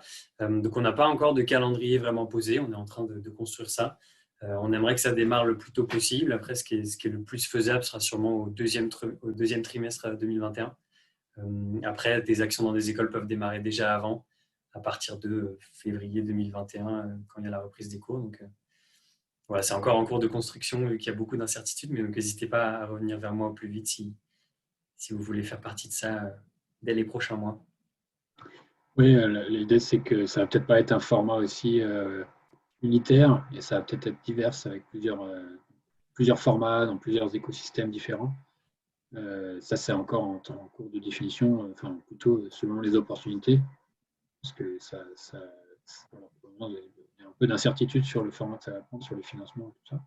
Mais il y a aussi le format à la fois pour les jeunes, mais aussi accompagnement de l'écosystème de l'innovation et de l'incubation, ce genre de choses, qui peut aussi être fait en parallèle, en amont, enfin, en tout cas qui l'année dernière a été fait en amont, qui me semblait pertinent justement pour embarquer à la fois des mentors et des écosystèmes derrière et embarquer les groupes de jeunes quand ils avaient réalisé le créaton.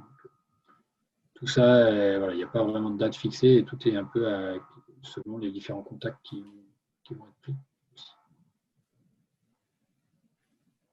Ouais. Et du coup, merci beaucoup Sarah pour ton soutien et le soutien de la région Sud. Et merci à vous pour cette invitation à vous présenter ça. Merci d'avoir présenté, Phil, c'est top. Je peux partager mon écran, on peut continuer s'il n'y a pas d'autres questions. Alors, Hugo, je te propose, hop, on va passer là-dessus. Je vais peut-être brièvement présenter. Présenter un tout petit peu les prochains webinaires. Ouais, l'idée derrière aussi, là, cette série de webinaires. Ouais. Avant de laisser la main à Emmanuel pour qu'on imagine la suite des choses ensemble. Super. Donc vous l'avez compris, cette année 2020, avec la région avec la région Sud, PACA, on a excusez-moi, on a eu l'ambition de vous proposer 3 webinaires. 3 webinaires, déjà pour le format évidemment distanciel un peu obligatoire, forcé, et aussi pour embarquer et vous engager sur certains axes pour vous transmettre, pour faire mettre à jour sur l'embarquement et la vision qu'on avait envie de déployer avec la région sur l'enjeu du biométisme. Et puis vous questionner un petit peu sur la suite à venir pour l'année 2021. Leur agencement n'est pas anodin. Juste pour vous clarifier un petit peu la stratégie, ou plutôt l'ambition qu'on porte pour les territoires, aussi BIOS et avec nos partenaires régionaux, on est assez persuadé qu'il faut avoir une méthodologie un peu structurée pour s'assurer une bonne adhésion à la fois de l'écosystème, mais aussi pour que l'on soit en prise avec une réalité de terrain.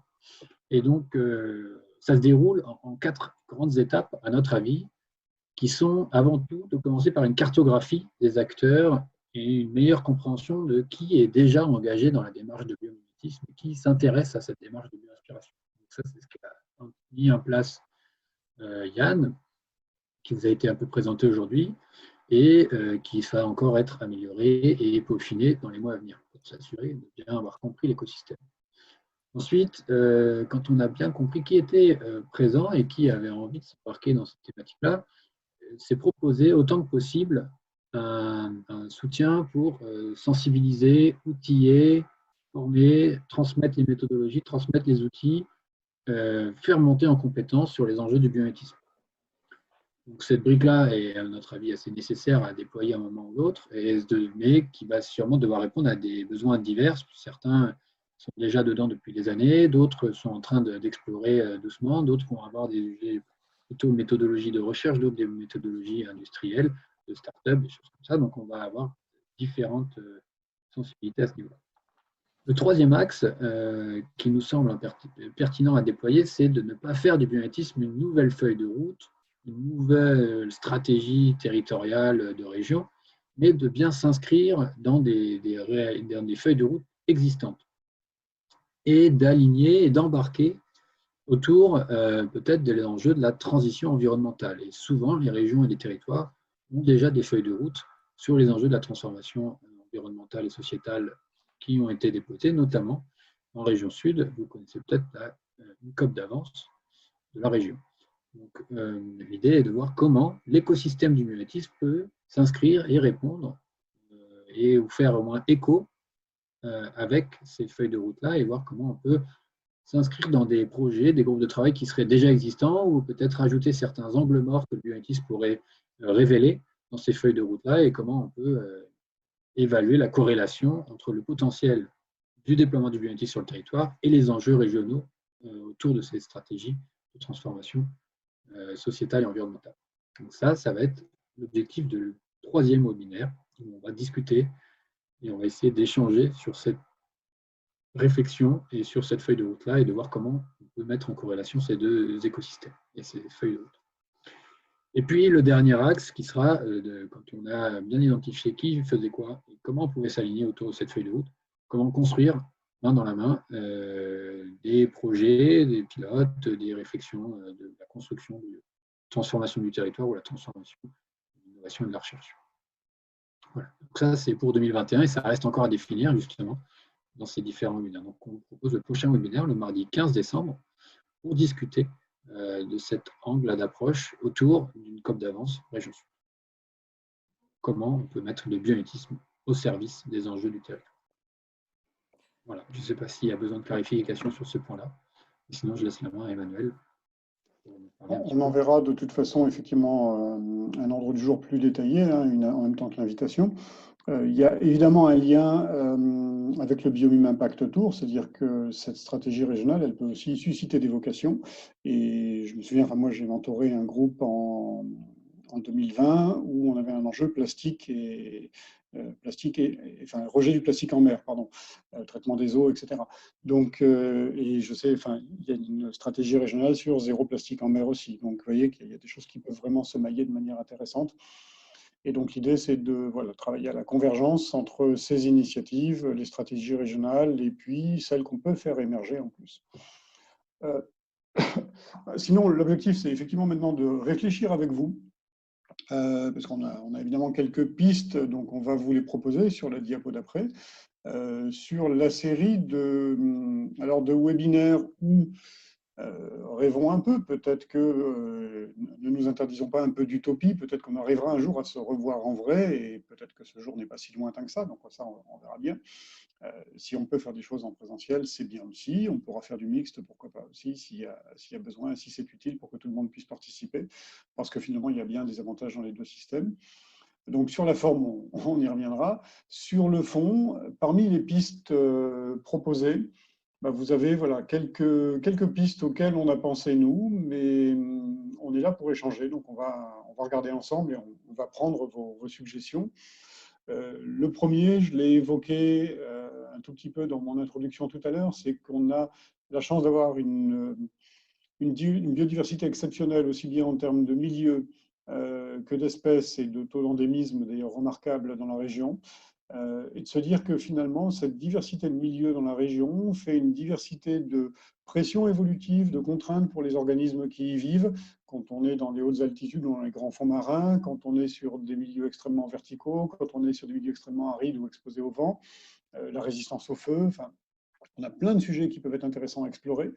Et donc, l'idée, c'est de faire une sorte de sourcing, finalement, et d'aller interroger des écologues, des biologistes, des spécialistes des milieux méditerranéens, alpins ou marins, tels qu'on peut les avoir ici, et finalement de réfléchir à en quoi tout ça, ça peut nous aider à imaginer une économie régénératrice en région, à imaginer une contribution à la COP d'avance et aux autres stratégies régionales, à imaginer une meilleure autonomie alimentaire ou énergétique, enfin voilà, tous ces aspects-là. Donc, quelque part, inverser la démarche du biomimétisme où souvent on part de la question, et puis on va chercher après des modèles biologiques. Bah là, l'idée, ce serait partir des caractéristiques des milieux régionaux et de se dire, tiens, qu'est-ce que ça pourrait nous inspirer, dans quelle voie ça pourrait nous entraîner. Donc ça, c'est une première proposition. La deuxième, c'est comment travailler sur les outils qui permettront de dynamiser cet écosystème, de faire émerger de nouvelles initiatives, de les accompagner et d'aller jusqu'à l'incubation des projets et jusqu'à des stades assez avancés, hein, donc de mise en marché ou juste avant éventuellement, donc y compris sur les outils d'accompagnement, de financement, d'hébergement dans les pépinières, les incubateurs, etc. Donc là, c'est un deuxième thème qu'on vous propose. Et on a pressenti qu'il y avait quand même pas mal de demandes sur ces sujets-là. Après, il y a la dimension vraiment systémique, écosystémique, et donc la manière dont les écosystèmes peuvent nous inspirer des stratégies et des modèles économiques alternatifs et ou complémentaires et régénératifs surtout. Donc repenser ces modèles et mieux coopérer à travers l'inspiration que vont nous fournir les écosystèmes. Ensuite, il y avait des aspects plutôt liés sur des formations sur des outils méthodologiques. Donc, il y a des méthodes de design biomimétique, par exemple, qui existent. On peut très bien imaginer soit des webinaires sur des formats un petit peu différents, soit des sessions en présentiel qui auraient lieu en région, puisqu'aujourd'hui, la plupart de ces formations ont lieu à Paris. Et puis enfin, il y a la question de l'ancrage territorial, du développement territorial, des solidarités territoriales aussi, hein, donc à l'échelle des villes et des conurbations, du littoral et de l'arrière-pays. Donc tout ce qui nous permettrait d'imaginer un territoire de demain bio-inspiré. Il y a pas mal d'approches aussi dans d'autres régions françaises où ces approches d'éco-mimétisme territorial commencent à être mises en œuvre. C'est un peu plus émergent, mais ça commence à se faire. Voilà, donc ça, c'est quelques propositions. Évidemment, l'objectif, c'est maintenant de prendre la parole, de réagir, de compléter, parce que ce n'est pas forcément parce qu'on a eu ces petites idées, ces idées-là en petit comité que c'est les meilleures. Donc, le cluster de cerveau que vous représentez va pouvoir nous aider à enrichir ces propositions ou à les orienter peut-être légèrement différemment. Voilà, donc j'ai envie de vous proposer de prendre la parole maintenant. On peut peut-être arrêter le partage d'écran. Enfin, quoi que c'est utile le partage d'écran pour qu'on voit de quoi on parle. Donc, c'est toujours un dilemme, ça. Est-ce qu'on voit l'écran ou est-ce qu'on vous voit vous?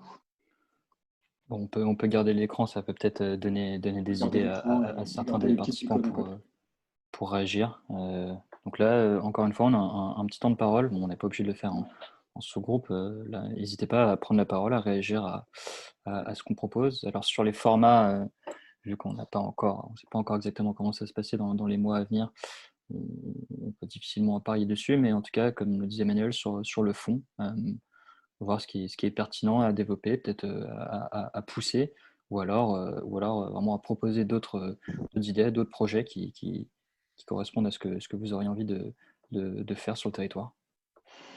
Et alternativement, vous avez effectivement vos suggestions pour d'autres idées, des idées complémentaires sont évidemment bienvenues. Si vous n'en avez pas, ce qui peut être intéressant pour nous aussi, c'est que vous mettiez votre tiercé gagnant dans le module de conversation. Donc en gros, 1, 2, 3, dans quel ordre vous pensez qu'on devrait les faire, etc. Ça peut être ça aussi.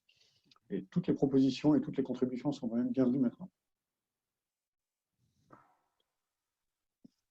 Encore une fois, pour moi, je trouve. Oui.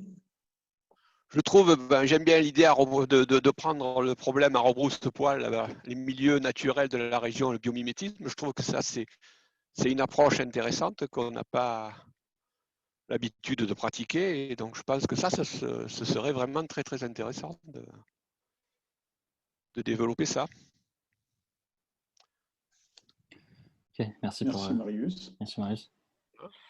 Après, l'ancrage dans le territoire, bien sûr, ça c'est important aussi, quoi. Alors, Eric qui nous a mis un retour aussi.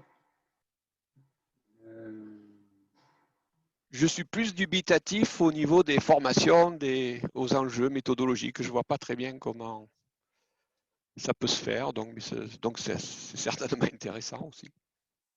Alors, ça peut être pour d'autres publics. Après, on peut très bien imaginer effectivement des webinaires dans des formats différents qui vont s'adresser à des attentes et des publics différents aussi. Et après, alors c'est vrai que Kedge n'est pas là, par exemple. On avait des gens du secteur éducatif lors du premier webinaire. Je ne sais pas s'il y en a aujourd'hui qui sont présents. Voilà, c'est possible aussi d'imaginer d'autres formats. À ce moment-là, c'est en dehors, c'est en complément de tout ça, mais on peut très bien imaginer des formats dans le secteur éducatif, dans les écoles supérieures, écoles d'ingénieurs, etc.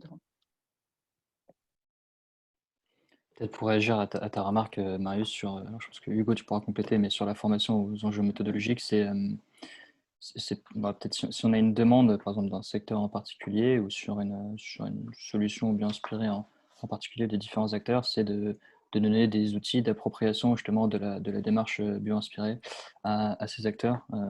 Dans certains cas, on a des industriels ou des acteurs qui souhaitent se lancer dedans, mais qui n'ont pas forcément les outils, qui ne savent pas vraiment comment le mettre en place, qui parfois juste n'y pensent simplement pas. Donc l'idée, c'est peut-être de leur proposer des outils pour les former justement sur monter en compétences pour pouvoir répondre à ça dans leur entreprise ou sur leur thématique.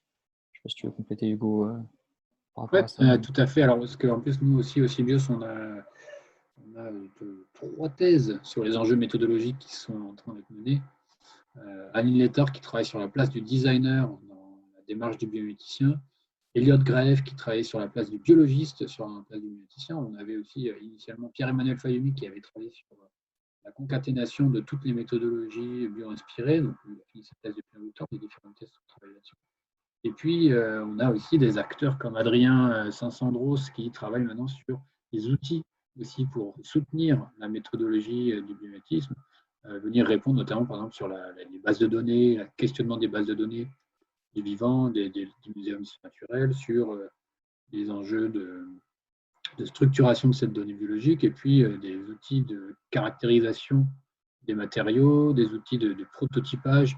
Et voilà, on va avoir sur toute la chaîne de production et d'innovation et de réflexion et de créativité du biométrisme, beaucoup de leviers qui peuvent être soulevés ou au moins sur lesquels on essaie de répondre, des écosystèmes du biométrisme essaie un peu de paver tout cela et sur lesquels on pourrait éclairer certains des acteurs dans leurs besoins d'innovation, de transformation en interne.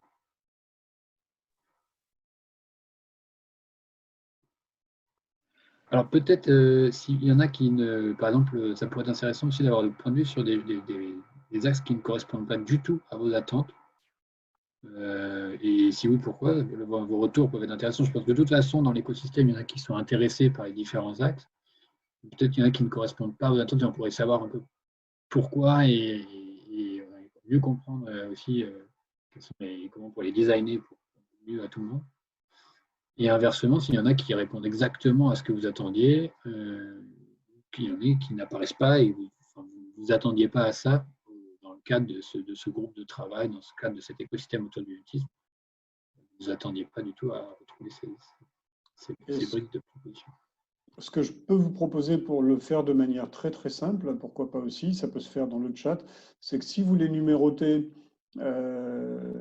comme on le ferait de gauche à droite et de haut en bas, donc 1, 2, 3 modèles économiques alternatifs, 4 formations et 5 ancrages dans le territoire.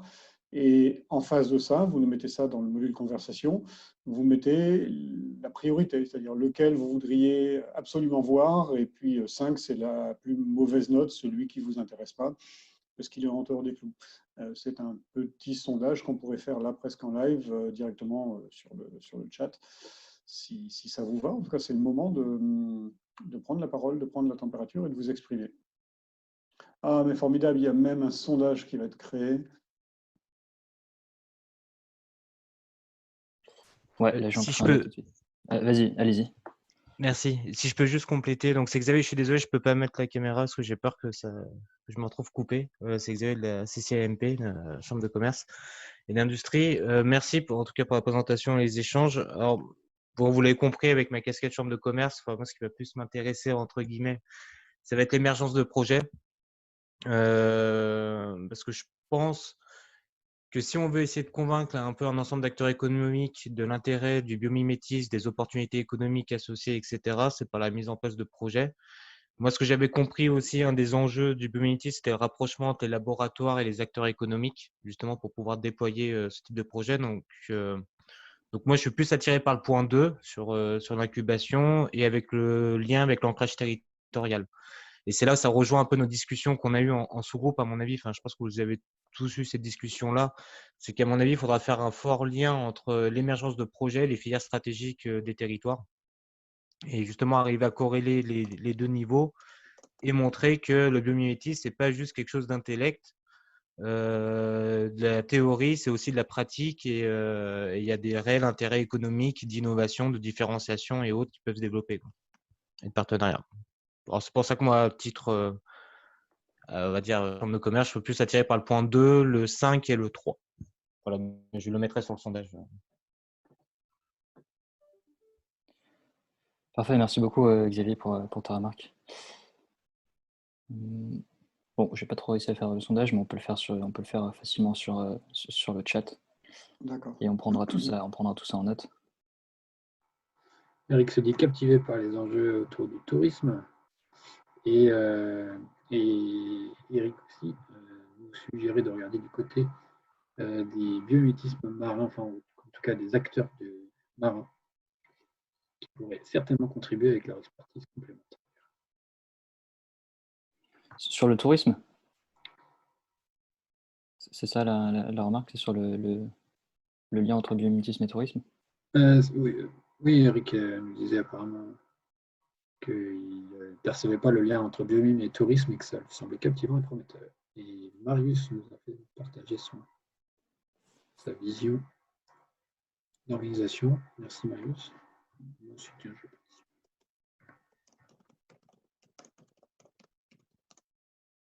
N'hésitez pas, si vous voulez compléter, si vous voulez prendre la parole, notamment là-dessus. Moi, vis-à-vis du tourisme, on peut proposer quelque chose qui est assez plus de la forme de sensibilisation, de montrer la richesse du territoire et de la diversité, et qu'est-ce que ça apporte justement au territoire. Enfin, il y a vraiment moyen de faire quelque chose d'assez important sur le tourisme qui est très présent justement en région sud. À voir pour travailler avec les acteurs du tourisme. On a déjà échangé avec en Occitanie. Ils se lancent un peu dans tout ce qui touche au tourisme durable et c'est en bonne voie. À mon avis, ouais, je rejoins. C'est un vrai sujet pour la région sud, le tourisme. Oui.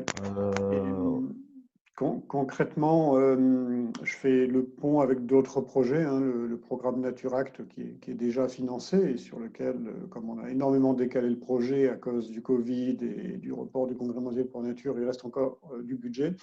On envisage effectivement de travailler sur ces questions-là, notamment sur la question de la résilience avec une approche écosystémique. Donc la résilience au secteur touristique et comment on peut s'inspirer des écosystèmes pour travailler la résilience et le rebond. Et puis il y a aussi l'idée d'avoir des mutualisations d'offres, donc à une échelle un peu mutualisée. Donc là, on est vraiment sur de l'écosystème économique, hein.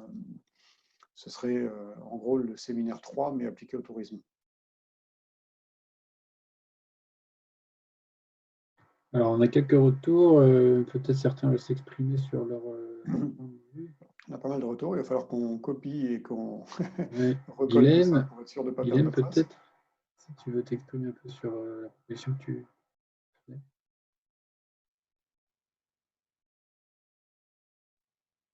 Ivana.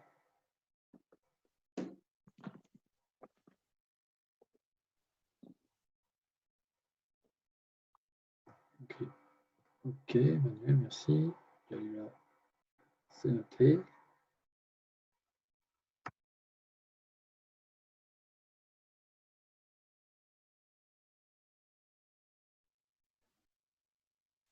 Bon, après, si on n'a pas plus de remarques, on peut. Là, nous, on était parti sur un format plutôt 2 heures, 2 heures et demie, un peu moins lourd que le premier. On a vos retours. Est-ce qu'en dehors d'un classement tel qu'il est là, il y a d'autres pistes complémentaires éventuellement que vous souhaiteriez qu'on explore. Ça, c'est un point sur lequel on n'a pas eu de contribution.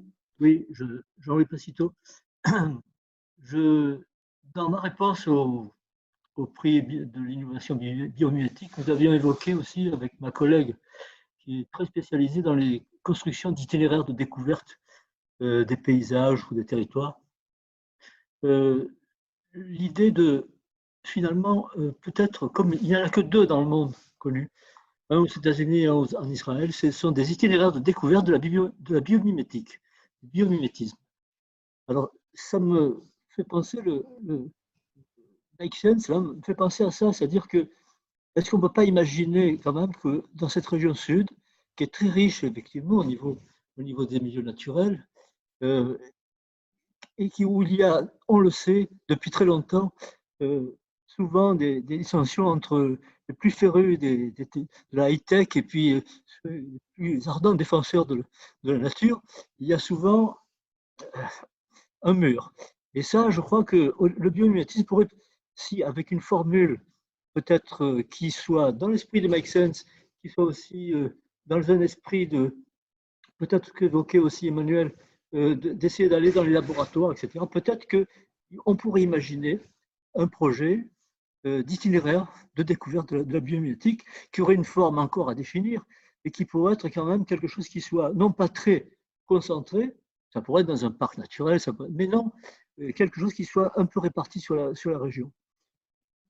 Donc, on a beaucoup de discussions avec des collègues géographes qui nous parlent de territoires apprenants ou de territoires de pédagogie. Je pense qu'au niveau de la région PACA, il y a tout ce qu'il faut pour à la fois des lieux, des labos, des entreprises, des institutions, comme les parcs par exemple, pour imaginer peut-être un espèce d'itinéraire qui soit valorisé bien sûr, mais où la biomimétique servirait en quelque sorte de moteur, de fil, hein, pour aller de l'un à l'autre, pour découvrir peut-être à la fois la richesse du territoire, bien sûr, de la région, et puis en même temps la richesse de cette relation que les biomiméticiens essaient d'établir entre la nature pure et dure, sauvage, et puis finalement les leçons qu'elle peut donner, c'est-à-dire s'en servir effectivement de mentor pour satisfaire les besoins et sans doute. Et je reviens à l'entrepreneuriat social,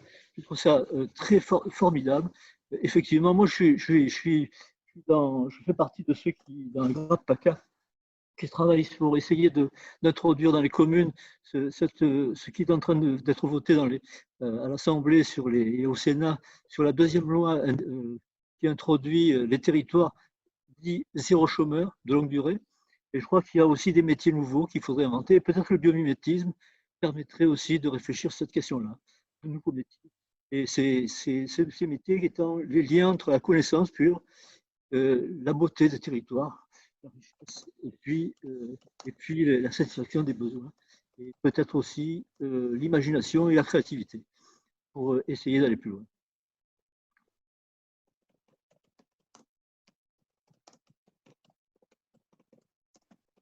Merci beaucoup pour ta remarque. Je suis entièrement d'accord. J'aime beaucoup l'idée. Je me demandais si tu avais peut-être des pistes pour. Justement, tu parlais avec tes collègues géographes pour commencer à le mettre en place ou des premières pistes de réflexion à ce sujet, quelque chose sur lequel nous pourrons intervenir. Alors évidemment, il y a beaucoup de webinaires en ce moment. Il y en a qui sont en train, justement, au niveau des territoires apprenants. Bon, évidemment, ça intéresse le tourisme aussi, parce que finalement, c'est une manière aussi de découvrir les territoires, à la fois dans leur aspect du plus naturel, jusqu'à leur aspect industriel, hein, leur aspect producteur. Parce qu'on parle, moi, je m'intéresse beaucoup, je suis architecte, donc je m'intéresse beaucoup à ces formules des concours. J'évoquais ça avec Alina, d'ailleurs, il y a quelques temps, il y a quelques semaine ou deux, essayer d'encourager les architectes à participer au concours Europan. Je ne sais pas si tout le monde connaît ces concours, c'est tous les 2 ans. C'est l'Europe qui organise, il y a 22 pays, je crois, et où on essaie de mettre le pied à l'étrier des jeunes professionnels qui sont installés depuis peu ou qui ont en tout cas moins de 40 ans pour essayer d'être créatifs sur des sites proposés par les collectivités elles-mêmes. L'année dernière, il y a eu 1000 projets proposés en Europe entière. Et cette année et l'année prochaine, il y a un thème ANOR pour les biomiméticiens. Le thème, c'est les villes vivantes, c'est-à-dire dans leur relation à la nature et au vivant. Et si vraiment on pouvait encourager, et j'ai d'ailleurs des contacts avec leurs architectes, si on pouvait encourager aussi les équipes à faire intervenir des biomiméticiens dans leurs équipes de proposition, architecture, urbanisme, aménagement, je crois que ce serait une très bonne chose pour d'abord le symbiose, bien sûr, mais aussi pour cette possibilité de dégager une créativité, co-créativité d'ailleurs, puisque les équipes qui participent à ces concours doivent venir dans les territoires pour s'imprégner, avoir des liens très forts avec les populations et puis les institutions, et puis ensuite aller réfléchir dans leurs agences pour sortir des projets intéressants. En tout cas, le thème étant ville vivante, c'est un thème en or pour nous, les biométiciens, et il faut, je pense, le saisir, d'autant que j'aime bien le nom de la structure Make Sense, parce que c'est donner du sens aussi, et finalement, je pense que le biomimétisme, ça peut aussi permettre de donner du sens aux choses. C'est pas seulement la technique pour la technique, c'est aussi la technique qui s'inspire du vivant, et nous en faisons partie. De toute façon, bon, là, nous sommes entre nous. Je crois que l'important, c'est effectivement d'aller vers les autres pour essayer de faire passer des messages et en tout cas de montrer que finalement, il y a beaucoup de biomiméticiens qui s'ignorent. Moi, j'ai ici hier la possibilité d'avoir deux personnes formidables qui s'occupent de jardins partagés et qui en font ce conservatoire. Alors évidemment, avec des matériaux biosourcés, qui arrivent à construire sur place des choses en matériaux biosourcés, avec de la terre. Donc il y a toutes ces choses-là peuvent être parfaitement liées. Moi, la structure avec laquelle je travaille aussi étant à son siège dans un lycée agricole, le lycée agricole Ayer. Je sais que Emmanuel a aussi beaucoup de contacts avec le lycée, notamment avec des projets comme le Marcotte, tout ça, c'est formidable. Donc je pense que là aussi, l'axe agriculture, aquaculture est un axe très, très important pour les biomiméticiens. C'est retrouver des territoires productifs. Je pense que c'est très important. C'est très important. C'est comme le représentant de la CCI l'évoquait tout à l'heure. Il faut des entreprises, de la production. Ne soyons plus seulement des gens que l'on vient visiter, voir, regarder parce que tout est beau, tout est sauvage, tout est beau. Non, non. Nous sommes la région PACA est une région qui peut produire. C'est une région sud PACA qui peut produire, qui produisait. Il y a une histoire fabuleuse au niveau industriel. Il y a évidemment aujourd'hui des friches. D'ailleurs, ça, c'est un secteur aussi très important, je pense, sur lesquels les biomiméticiens doivent travailler. C'est les friches, qu'elles soient industrielles, agricoles, il y en a beaucoup. Et peut-être dans le futur climatique, il va y en avoir. Donc, autant être prêt et puis montrer que les méthodes utilisées peuvent être bio-inspirées. Voilà. Merci Jean-Louis. Merci beaucoup de ton intervention. Si je peux juste répondre à l'intervention, quelques secondes, c'est que vraiment, j'ai trouvé votre intervention extraordinaire et très, très passionnante et extrêmement intéressante. À l'heure actuelle, nous, à Nice, avec le soutien de l'université, enfin, pas le soutien de l'université, oui, ça c'est une chose du fait de moi, mais avec le soutien de la ville, en fait, on a développé un partenariat avec le parc Phoenix, qui n'est pas non plus un parc qui est monstrueux, mais qui fait quand même 4 ou 5 hectares. Et c'est vrai que je n'avais pas pensé au fait de développer un parcours bio-inspiration, mais c'est vraiment une très, très, très, très bonne idée. Et je pense que peut-être on peut essayer d'envisager le développement d'un parcours spécifique dedans. Et je pense que j'essaierai de proposer quelque chose dans ce sens-là. Donc, éventuellement, si vous voulez me contacter pour qu'on en reparle, ça me semble être une excellente idée.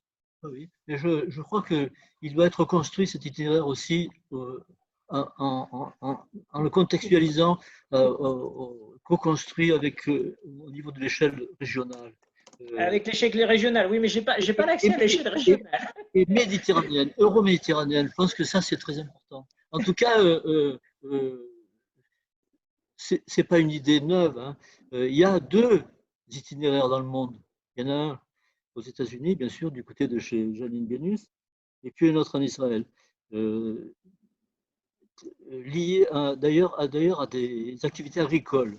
Et ça qui est intéressant, les biomiméticiens sont des agriculteurs entre guillemets aussi. Hein. C'est-à-dire qu'il faut aussi travailler avec la nature et puis l'accompagner. Et puis alors moi il y a déjà dans le document qui nous a servi avec mes collègues pour apporter une réponse, mais à notre niveau, et pour être présent au prix de l'innovation biométrique en région l'année dernière, il y a cette idée d'itinéraire.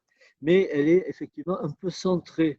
Mais c'était un outil, c'était, j'allais dire, un complément au cheminement que nous avions imaginé pour apporter une espèce de stratégie d'utilisation, de réutilisation des eaux de la ville, c'est-à-dire des eaux qu'on épure mais qu'on rejette en mer.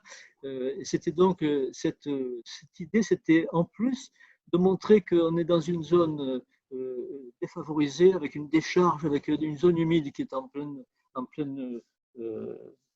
dégénérescence, où on peut remédier, revitaliser. Et donc il y avait aussi en plus cette idée aussi d'une expression artistique aussi, avec permettre un lieu où il y ait aussi de l'imagination et de la créativité. Alors, si je peux me permettre, il manquerait, ce qui serait idéal, ce serait en plus un espace pédagogique justement pour qu'il y ait un espace pour les enfants, comment dirais-je, pour les élèves des écoles de s'investir dans tout ce qui va être bio-inspiration là pour le coup.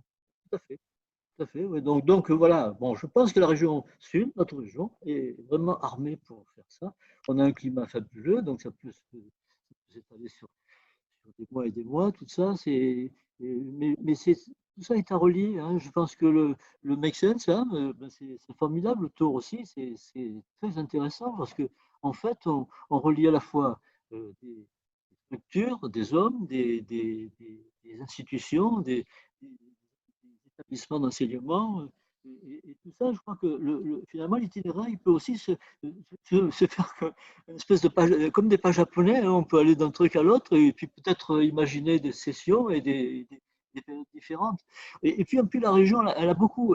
Au fond, regardez Marseille depuis 2013, hein, les itinéraires de découverte, c'est rentré. J'allais dire. Les Marseillais sont devenus des professionnels, hein, j'allais dire, avec le bureau des guides, des associations comme celle que j'ai tout à l'heure de Mémoire à lire, Territoire à l'écoute, Maltae, là, qui est sur hier, et qui travaille avec la région depuis longtemps d'ailleurs. Hein. Et donc, je pense qu'il y a de quoi faire. Et puis, il y a aussi un enjeu, c'est essayer de vraiment d'organiser quelque chose avec les parcs, tous les parcs en même temps, pour essayer d'avoir un discours avec les représentants, parce que n'oublions pas que les parcs font partie de la fédération. La fédération des parcs fait partie de l'agence de la biodiversité, l'agence nationale. Et donc, notre président de CIBIOS, Gilles Boeuf, fait partie aussi de toutes ces institutions. Le lien il est à faire aussi avec, au niveau national et au niveau régional, et puis au niveau communal et toutes les collectivités. Et puis la mer, moi je pense qu'il ne faut pas oublier la mer, la terre et la mer, ça va ensemble. Je crois que quand on dit aquaculture, il faut dire aussi aquaculture. Et tout à l'heure dans l'atelier, on évoquait la question aussi de l'énergie, avec le stockage d'énergie avec les systèmes de bassins ou d'étangs solaires. Au niveau des zones, des étangs ou même des zones qui vont être submergées, parce qu'il y en aura, sans doute on peut aussi réfléchir sur ces questions d'énergie. En tout cas, il y a tellement de lieux où il y a des sources d'inspiration pour que la biométrique soit présente, que je pense qu'il y a du boulot. Il y a du boulot, de toute façon. Bon, et puis, voilà. Bon, mais on va échanger. Voilà, ce que je vous propose, c'est de ne pas laisser tomber cette idée-là, parce qu'elle est belle, et continuer à échanger vos coordonnées aussi. Je t'ai mis, je ne sais pas si tu dis, Jean-Louis, le module de conversation, mais tu disais que les biomiméticiens sont des agriculteurs. Oui, ce sont des agriculteurs de l'immatériel. Ce qu'on récolte en nature, ce sont des idées, et ces idées, on les sème et on les fait grandir. Et puis voilà, comme il y a déjà le GR13, il y a peut-être l'idée d'un GR 3.8 sur le biomimétisme. Hein, et donc, pourquoi ne partirait-il pas de la région? Ça pourrait être une belle idée, en tout cas un beau conducteur. Donc, soit on est sur de l'événement, de l'éphémère, soit on est sur quelque chose qu'on pérennise. C'est un projet pour Phil et pour le Biomime Impact. C'est aussi un projet peut-être pour l'un des ateliers ou plusieurs des ateliers dont on avait prévu, parce qu'il y a manière d'alimenter pas mal de choses. Donc, connectez-vous. Juste, Emmanuel, excuse-moi, juste pour compléter, parce que j'aime beaucoup cette idée de GR. Il y a une opportunité, si jamais elle a lieu, c'est le Congrès mondial de la nature. Et ça peut être un moyen de capitaliser sur l'accueil de ce congrès qui aura lieu, si tout va bien, en 2021, normalement. En tout cas, ce que je peux faire, si ça peut aider, c'est de vous envoyer, c'est facile, hein, il est en région aussi, je peux vous envoyer vos adresses mail, le document que j'ai remis à la région l'année dernière, hein, où on évoque ces questions-là. Déjà, et puis je vais faire préparer une petite note moi aussi, hein, de mon côté, parce que finalement, on en discute, mais il faut essayer de recaler un petit peu les choses avec un peu de recul. Moi, je veux bien préparer une petite note, et puis avec Emmanuel, on peut échanger. Mais il y a plusieurs questions, il y a une idée, mais en fait, en réalité, il y a beaucoup d'idées qui vont ensemble ou qui se croisent. Il faut le croiser avec les autres projets. En réalité, ça pourrait être quelque chose où tous les projets viennent se croiser à un moment donné et apporter justement, créer de nouveaux pas dits japonais, comme tout à l'heure. Oui. Il y aura des pas japonais tout le temps. Effectivement, c'est voilà, le moment de lancer quelque chose, ce webinaire. C'est évidemment pas aujourd'hui qu'on va le faire, mais ce que je vous invite, c'est à vous reconnecter. Xavier, avec plaisir pour échanger à nouveau sur ces idées-là, mais voilà, il y a pas mal de sujets qui sont proposés. Et d'ailleurs, Pauline nous propose des ressources complémentaires aussi dans le module de conversation. J'espère qu'il est enregistré en même temps que le webinaire, parce qu'il y a beaucoup de choses dans ce module-là. Oui, il l'est. On est preneur des ressources et de ta note aussi, Jean-Louis. Très bien. Merci beaucoup. Merci pour ton intervention. Ça fait rêver. Bon, on a de la matière à digérer, à travailler avant le prochain webinaire et pour préparer le programme de l'année prochaine. Donc, merci beaucoup pour vos contributions très riches.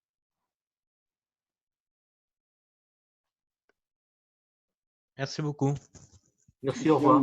Merci beaucoup. On va revenir vers vous avec un compte rendu et de la matière. Merci, au revoir. À très bientôt. Merci, Mariam. Au revoir. Au revoir. Sarah, tu voulais dire un mot de conclusion? Merci beaucoup. Ton micro est coupé. Pardon. Merci à tous pour votre participation. J'étais en train de répondre à Monsieur Serre qui nous interrogeait sur les lauréats du prix d'innovation biomimétique. Effectivement, j'en ai pas parlé en introduction. Ils avaient été présentés la semaine dernière. Ils ont été valorisés. Ils ont été au nombre de 5. J'avais évoqué aussi les projets non retenus qui pour moi étaient tout à fait intéressants, mais non retenus sur la base des critères qui étaient mentionnés dans le règlement. Je pourrais vous en parler post-réunion si vous le souhaitez. Remercier donc tous les candidats, remercier tous les participants à ce webinaire.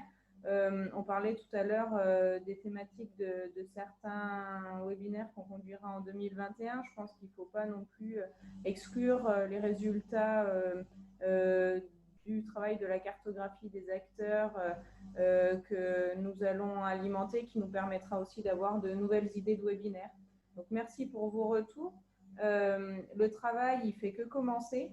Vous avez contribué à alimenter certaines parties dans les sous-groupes de travail. Je pense qu'il est important que vous reveniez vers nous si vous avez d'autres idées, d'autres partenaires à inclure dans cette cartographie. Plus elle sera exhaustive et plus on pourra construire des choses intéressantes ensemble.